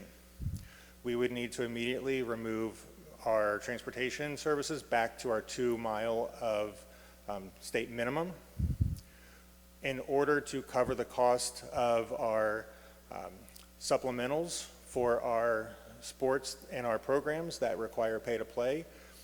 We currently have a $100 pay to participate fee that would jump to $800, and that would not have a max. So that would be every sport. We would need to immediately eliminate our elementary gifted program. Our middle school currently has a teaming model where a group of teachers supports a group of about 100 to 125 students. They share the kids, that way they know the kids know that small team, they stay contained in more of an area of the building. It's a transition from like an elementary self-contained model to a high school that's more of an open concept. You're going all over the building for every bell. It's that middle ground for supporting students as they transition from elementary to high school. We would need to eliminate that and go to a straight bell schedule. It would look more like a small high school. We would also eliminate some of our academic support. These would be our non-licensed staff members who are providing tutoring for high-dose tutoring. We have over 1,500 students on RIMPS that need that high-dose tutoring, and that's a group of staff that support them. We would need to reduce foreign language. We would need to pull back on some of the behavioral supports from some of our non-licensed staff in our alternative learning program. Our alternative learning program is supported by multiple staff members. We reduced the number of staff members who are supporting that program. We would need to reorganize and reduce our office personnel staffing levels and realign and shift responsibilities. This would be similar to what we did for central office, where we looked at jobs based on tasks and kind of work streams versus having everybody do a little bit of everything, but really consolidate a few people doing all of the work in that area. And then we would eliminate our third shift custodians across the district. So that would be what we would need to implement in that first year if we didn't have the additional funding from the November ballot issue. Rolling into what tier 2 would look like, this would be in that 28-29 school year. Total amount to be eliminated. It's a little over 7 million. Tier 2, moving into that next school year, if there wasn't funding where we could bring the others back, we would have to reduce district level staff in, again, like I said, some of those maintenance and technology and other departments at the district level, eliminating athletics, extracurricular, and all of our supplementals, eliminating or reducing our counselor support in all of our schools. Like Amy said, elementary counselors are not required. We would actually staff our classrooms maxed out. We currently staff at the mid-level of our ranges, so this would move our class sizes to the max. So you'd be having more kids in every single classroom. At the secondary level, you're talking between 27 and 30. What do they have now? About 24 to 25. So another 3 kids per class, 3 or 4 kids? Probably 4 to 5. Okay. Per kid, per class, per bell. We would have to reduce our elective offerings at our secondary schools. So some of our graduation requirements, electives, they have to have a certain number of electives. There'd be less to choose from for what our students would have to offer. We would need to close our Transitions Academy alternative program. And we would take our custodial staff to level 4 cleaning. We currently do level 3 cleaning. When we go to level 4, it means that we are reducing staff and they're going to focus daily on high-touch areas, common areas, entryways, and things like the cafeteria, but they may only touch offices and classrooms every other day to every third day. No, we are not required to. We have reduced we would reduce our non-licensed health staff. We would maintain our nursing staff, but our non-licensed. We'd reduce library support and our security assistants. That is tier 2. Tier 3 really does get to the safety issues, and we prioritized safety as the last thing that we would cut. So we would do some additional administration and non-licensed staff from the district level. Deans of students would be gone. We would close our alternative learning options in all of our schools. We would eliminate most of our electives at the elementary school and shorten the workday so teachers could get their planned bells outside of that. And we would eliminate all of our school resource officers and take our kindergarten program back to half day. So that third tier really is where a lot of the safety issues, there's nothing on list 1, 2, or 3 that is an option for us. We need it all. We need it all now. There are no cuts that we can make that will not impact our district. And so, like I said, we pushed everything from a safety perspective to tier 3. And that's about $7 million per tier? About $7 million. So based on our financial forecast that we filed with the state, it's about a $7 million reduction per year in each year if we do not have additional revenue. Gotcha. In order to balance the budget, otherwise the state will come in. Gotcha. And what happens if we don't pass it and we have to go to these cuts?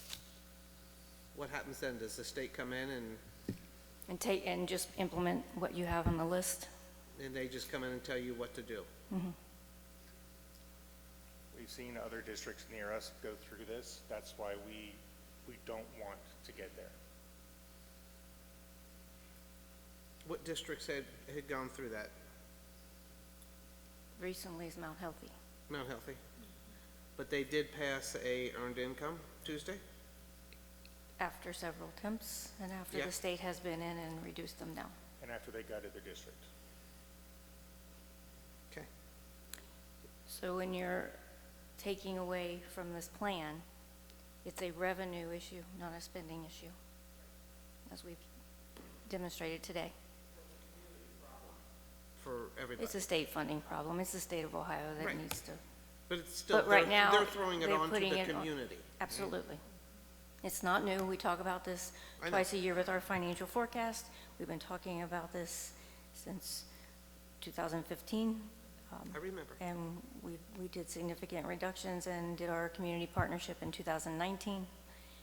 And then without maintaining revenue, our district has to do reductions in order to balance the budget.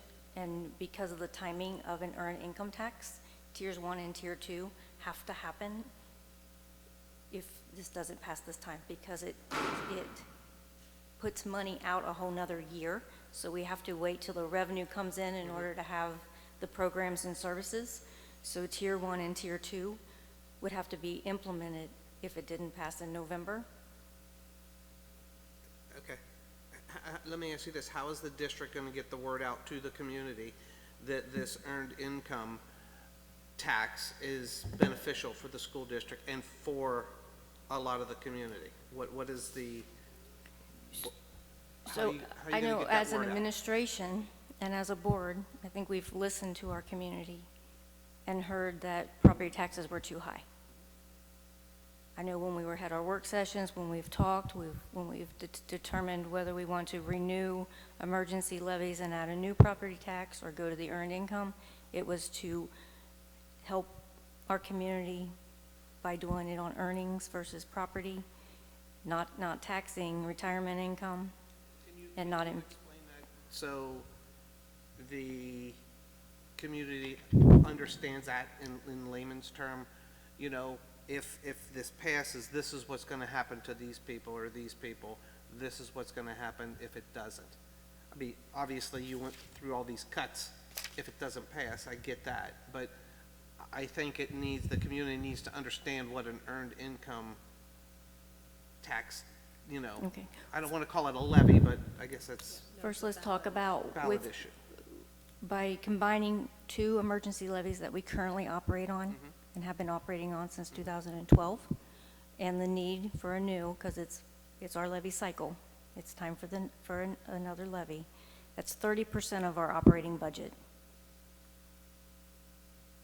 An earned income tax is based on earnings, so retirement income and investment income do not have to be paid towards the income tax. Basically, for a senior citizen who's retired, they don't pay for this earned income. As long as they're not retired and then working still a job. If they Right, get a W-2 and have earnings. Sure, you get it's on- you get a pension and It's you not get on pension. Social Security, it's not taxed That's on excluded, anything. correct. But then they will see a drop in their property taxes because those levies will roll off, is that Yes, correct? Correct. They will expire. They will expire. How are you going to get that message out to them, to the public? Well, we're going to continue what we have been doing by having presentations, both at the board meeting, community events, and where we're invited to come and speak. We put out statement of facts that is also on the agenda to be approved tonight because in order to talk about reductions, it has to be board approved, and the statement of Sure. facts has to be board approved so that Daryl and I can go and talk and educate our community. Are you going to put out some dates, hey, here's 5 dates, we're going to be at this location, please come so we can explain this to you so you understand this? Yes, we're working on a calendar, Jim, Uh, but it's also going to no, no, take the yeah. 5 of you. I know. Everybody in this room, our Sure. staff, talking to your neighbor, you talk to your small groups. Sure. School funding's complicated, it doesn't make is. sense. The state makes it that way on purpose. Yeah. But what I'm saying is 30%, and we've said it for years with the forecast, it's coming, well, it's here. And 30% of our budget is going to go away if we do not pass. Yeah. Which means we have to implement reductions immediately, because to go again, revenue comes at the beginning of a January. So even if you pass in the spring, you're still out another whole calendar year. Yeah. Okay. And with our forecast, like I said, it's like $7 million each year we have to make up. That's a lot of money. It is, which is why tiers 1 and 2 have to be put into action, even if something finally passes, before we can start collecting the revenue to add anything back. Mm-hmm. Gotcha. That's where we are. Well, I want to thank you for putting this together. You shouldn't even have to be doing this if the state would fund schools the way they should. But thank you for taking the time to present it, and I certainly will do my part and beyond to get the word out and talk to the community. Now that we've presented the picture, the issue is the vote. Because voting on part of the plan and not the entire plan doesn't achieve the plan. Well, unfortunately, we were presented with the numbers less than 48 hours ago, and yesterday was Mother's Day, and today was a work day. So it's not enough time. I'm not a rubber stamper. I want to review this. I want to put thought into it. My vote is going to take more than 5 minutes of time to look at a list of things. I don't think that's fair to the community. I'm the only one up here who has kids who this personally affects, and I will not take that vote lightly. I will vote for Tier 1, and that's it for this evening that I feel comfortable with. I'm wondering if we should pause and wait till we do a full package. Because Tier 1, we will still have to internally make the other reductions because it doesn't get us to where we need to be in order to be fiscally solvent. Could we look at this and vote at the next meeting? Just give us some time? I mean, is that, I don't think that's asking too much. Just if we can just bring it back and then put it out there and, because we have to vote on this, correct? Correct. Until the board approves a When's plan. our next meeting? June 1st. But until the board approves something, you ask, what are we going to do? Right. We can't talk about it until you vote on it. Okay. Can we do a special meeting in a week? Can you give us a week? When you look at the list of reductions, is there really anything on there that's a surprise to you? I mean, seriously, from the meetings we've had, from what we've seen other districts going through, is there anything on there that is a shock to you? It's pretty much everything 'Cause we it's have not to that's me. above basic education, and that's all we have. There's nothing else. There was nothing on there that really shocked me except the $800 to play sports, and it's not, you can't, for each sport. Usually, in most districts, when they have that, there's a maximum for the family, or if a kid plays 3 sports, there's a maximum. We have that maximum now. However, in order to cover the entire cost of all of the which that covers all the costs for the supplementals, it doesn't cover the costs for all of the administration of the programs, the maintenance of the fields, the custodians, the electricity for night games. It literally only covers the cost, and so being able to offset that cost wouldn't have that limit, but it's because we're covering that one supplemental cost by the entire 800 per sport. And that 800 does take into account probably about a 30% reduction in the ability for students to participate. Well, we're going to have teams, football teams with 18 players on it. Chris, I think we have to remember this is not what we want. This is not the district we want. This unfortunately is what has to happen if the revenue's not there to support it. I don't see anything, studying it for another couple of weeks, it's going to change anything. I say we vote on it tonight and get it over with. Okay. So why was this not brought up, I guess, when I made a motion to vote on just the Tier 1? Because we hadn't had time to present the plan to you.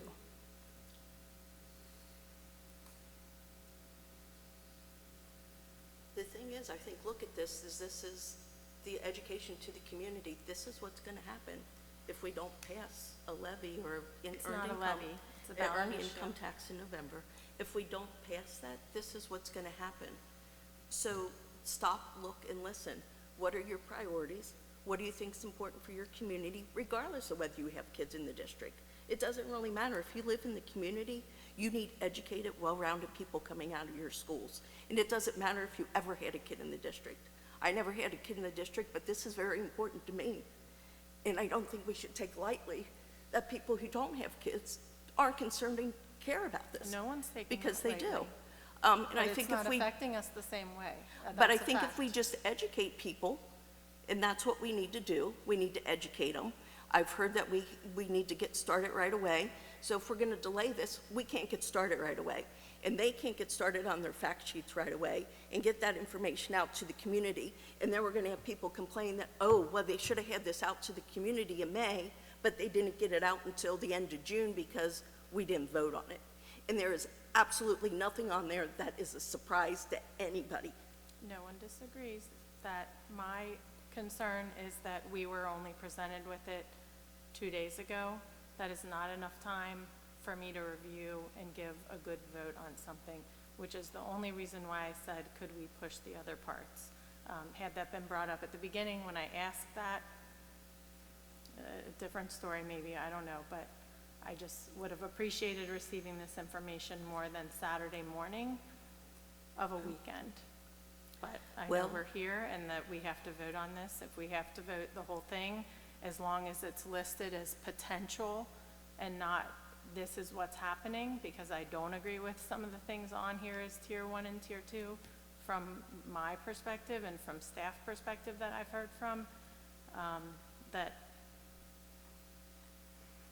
you know, as long as it's potential and there's going to be input from staff and your building principals who are living this every day. I think they said during the presentation that they talked to the building principals, the building leaders and staff and got input. We only talked to the principals. And it they have input in this list? We built the list first. We put it in front of them and asked them if there was anything they thought should be moved from one tier to another once it was built. And so they had the ability to say, this is, why can't we move this? Why is this on this tier? We literally put everything that we could that's safety related on the last tier, which pushed other things into tier 2. But like I said, it was simply because we are trying to prioritize safety over everything else. There is not one thing on this list that anyone agrees should ever go away. Yeah, as long as we're voting on it as potential and not that these are exactly what would happen, and that more discussion can be had with the staff that are living this every day, and that more community discussion.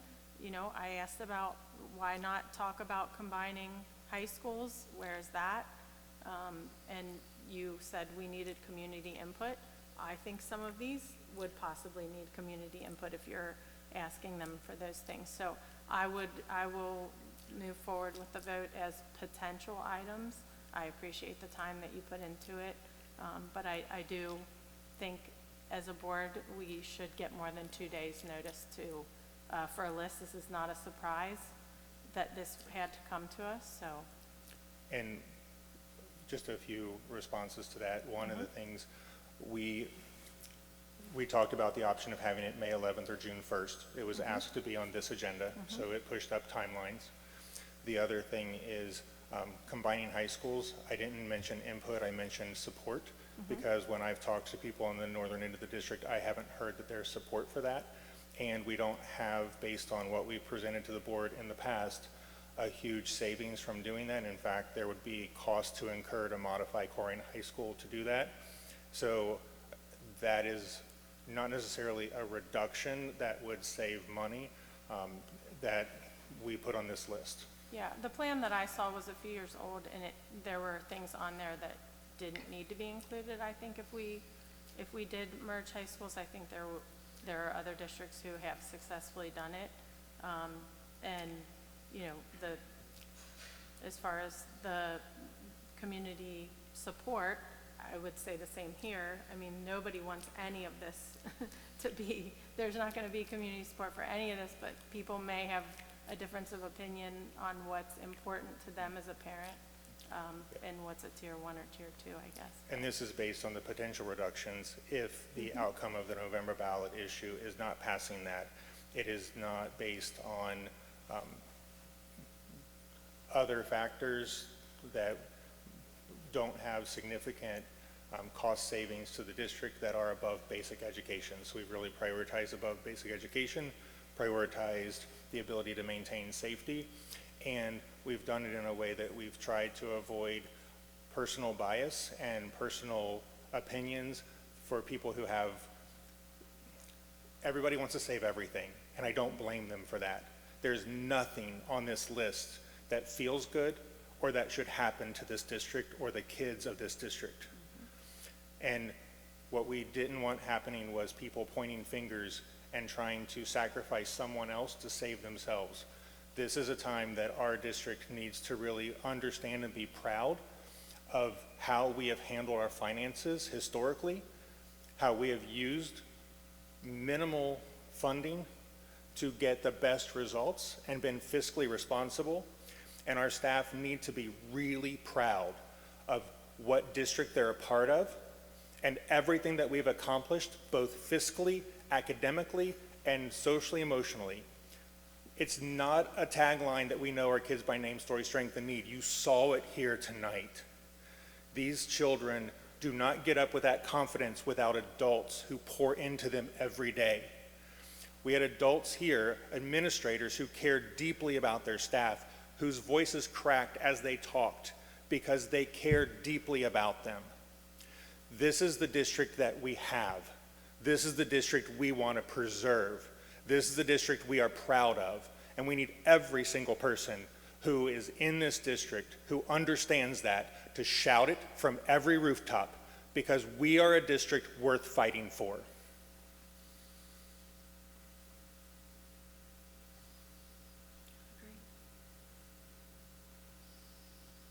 So we can move forward and vote on the entire package tonight? With the understanding that it's potential and that we received it. The document that you have mentions that it's potential reductions and that there could be variation in how it's implemented based on the actual cost at the time. And sometimes timelines are tight like that, and you just have to manage your time the best you can and We've known that do it this the was best you coming can. for a very long time. And we knew it was coming this weekend, so. All right, can I get a motion in a second?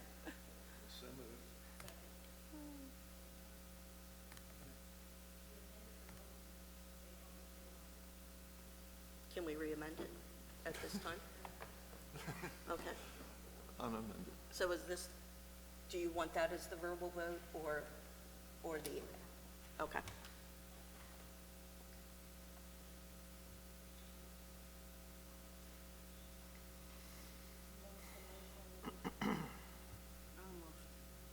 It's here. What do you want it to be? To vote on the entire package tonight.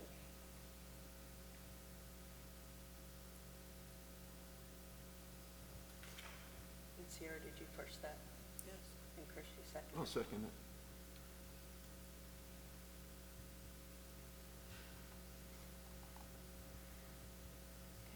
To the vote.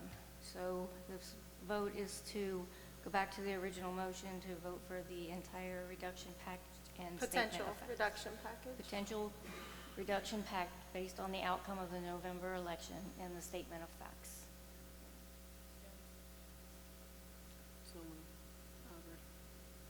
Mr. Heather? Aye. Mr. Detzel? Aye. Mrs. Colby? Aye. Mrs. Slattery? Aye. Okay. And then we'll motion again.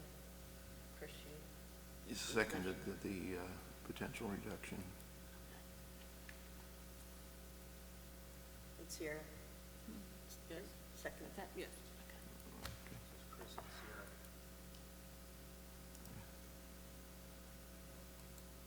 Now we can vote on the package.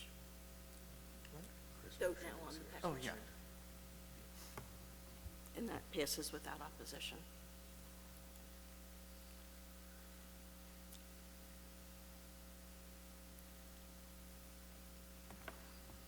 So finally, we have the resolution to accept the amounts and rates as determined by the Hamilton County Budget Commission. This is based on the tax budget that we approved and filed in January. So I ask the board to accept the amounts and rates as listed. I have a motion and a second. So moved. Second. Any questions?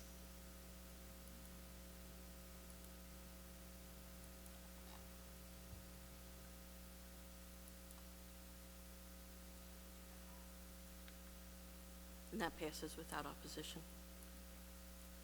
We do have a couple of items for information. We have 2 curriculum textbook adoptions. One is for 3rd and 4th grade science for next school year, and one is for anatomy and physiology for next school year.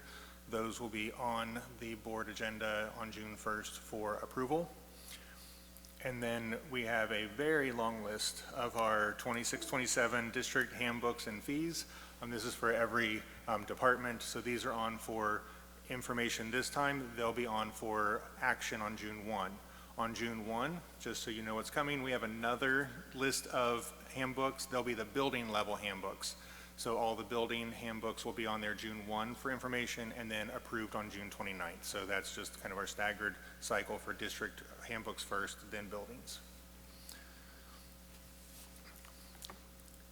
And then just a couple of things for my update. So I asked Amy to put a slide up.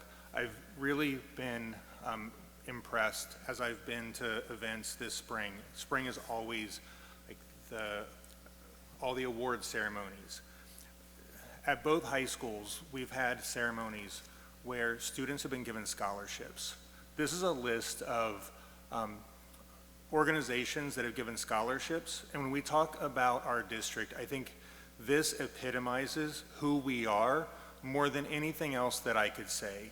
When you look at this list, we have local organizations, community groups, boosters, PTA, alumni groups that are giving scholarships to our kids. And most, I think, telling to the community we are is the fact that when you look at this list, you see people's names.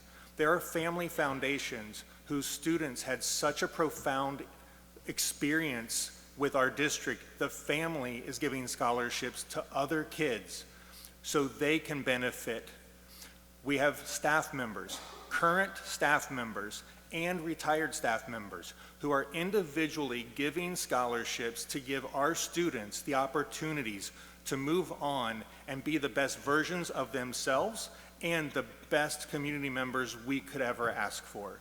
This is telling of who we are, not just as a district, but as a community. And we should celebrate the fact that we not only as a district support kids, we have a community who supports our children. We also have employees. Tonight was an amazing night to hear about our staff who go above and beyond every day, not for a paycheck, not for the summer off. They do it for the kids. They do it to pour into children and see the benefit, the growth, and the relationship. So that is something that we should take away from tonight, is who we are as a district and who we want to maintain. We also have some important dates coming up. That's good. So we have graduations coming up. This Friday is Northwest High School. Colerain High School is Monday the 18th. I just want to remind our community that these are ticketed events. So we appreciate that everyone wants to be involved, but you must have a ticket. So they are literally for our students, their families, to be there and celebrate. They are amazing celebrations. They are live streamed on Waycross, so if you're not going to have a ticket, we want you to watch as well, because this is another example of celebration of the kinds of student successes that we experience in the district. Reminder that it is the home stretch, so Thursday, May 21st is the last day for students, so we are excited to finish strong and have our students go off and have a great summer. And even though we are now talking about the end of the school year, we want to make sure that we have it on everyone's radar that back to school is right around the corner, and we have our annual health and safety fair. It is a well-attended event where we support our community through providing a lot of services, books, and haircuts, and medical exams for our kids. So this is going to be on Wednesday, August 5th at Taylor from 9 to 12. So as we end one year, we also want to keep our eye on what's coming up, and that is always a well-attended and amazing event that helps us kick off another great year. So just wanted to keep all of that on everyone's radar. Thank you. Next, we'll move to board comments. We'll start with Sierra. I have none. Nicole? Yes, I want to congratulate all of the staff that were here today and all of the students that came. Obviously, this is not something that I take lightly to be up here, and I appreciate the community's just their trust in us to be board members. I will do everything possible between now and November to support the district and make sure that this passes. I do appreciate all of the work that everyone put into presenting that and to having the information for us. And then, Mr. Clymer, thank you. I have been a parent there for 15 years, and you have been awesome, and I'm sad that we're leaving at the same time. But appreciate everything you've done for my family and for all the kids. Jim? I just want to thank Amy and Daryl for your hard work. It's not easy to give a list of what we have to cut if we don't pass an issue. And this is not, like you said, this is not a financial, this is a community decision and a problem that we need to take care of, and we need to get this passed. And we need all the help we can from the community. And then I want to congratulate all the winners, the teachers, for the awards they got. And they do a great job. That's it. First of all, I want to thank Struble Elementary, Karen, your group here for hosting us this evening. Good presentation, Daryl and Amy. And Colin, good luck to you, sir, in your next chapter of your life. We will miss you. You've been an exemplary employee for the Northwest School District, and we'll miss you. All right. Yeah, thank you very much for that presentation, Daryl and Amy. Very informative, and I know gut-wrenching for both of you to go through that and write down those potential cuts that we would face after the hard work you've put in to make this an award-winning, Momentum award-winning school and a very financially sound school. And we were talking about all the nominations, and I should have mentioned that Daryl's name has been submitted for Superintendent of the Year to the William Holden Jennings Foundation, and we will find out about that in July. And I would say to people in the community, extracurricular activities are very important to kids. They need those. They want those. They make them feel important. They make them feel like they belong to the community. If you don't believe that, listen to some of these kids when they talk. Corrigan High School Orchestra performed, I think it was last week or the week before, and the seniors each got to come and, after their performance, speak about why orchestra was so important to them. And it would break your heart to hear how important it was. And you would hate to see them lose that. With that, can I get a motion to adjourn? Second.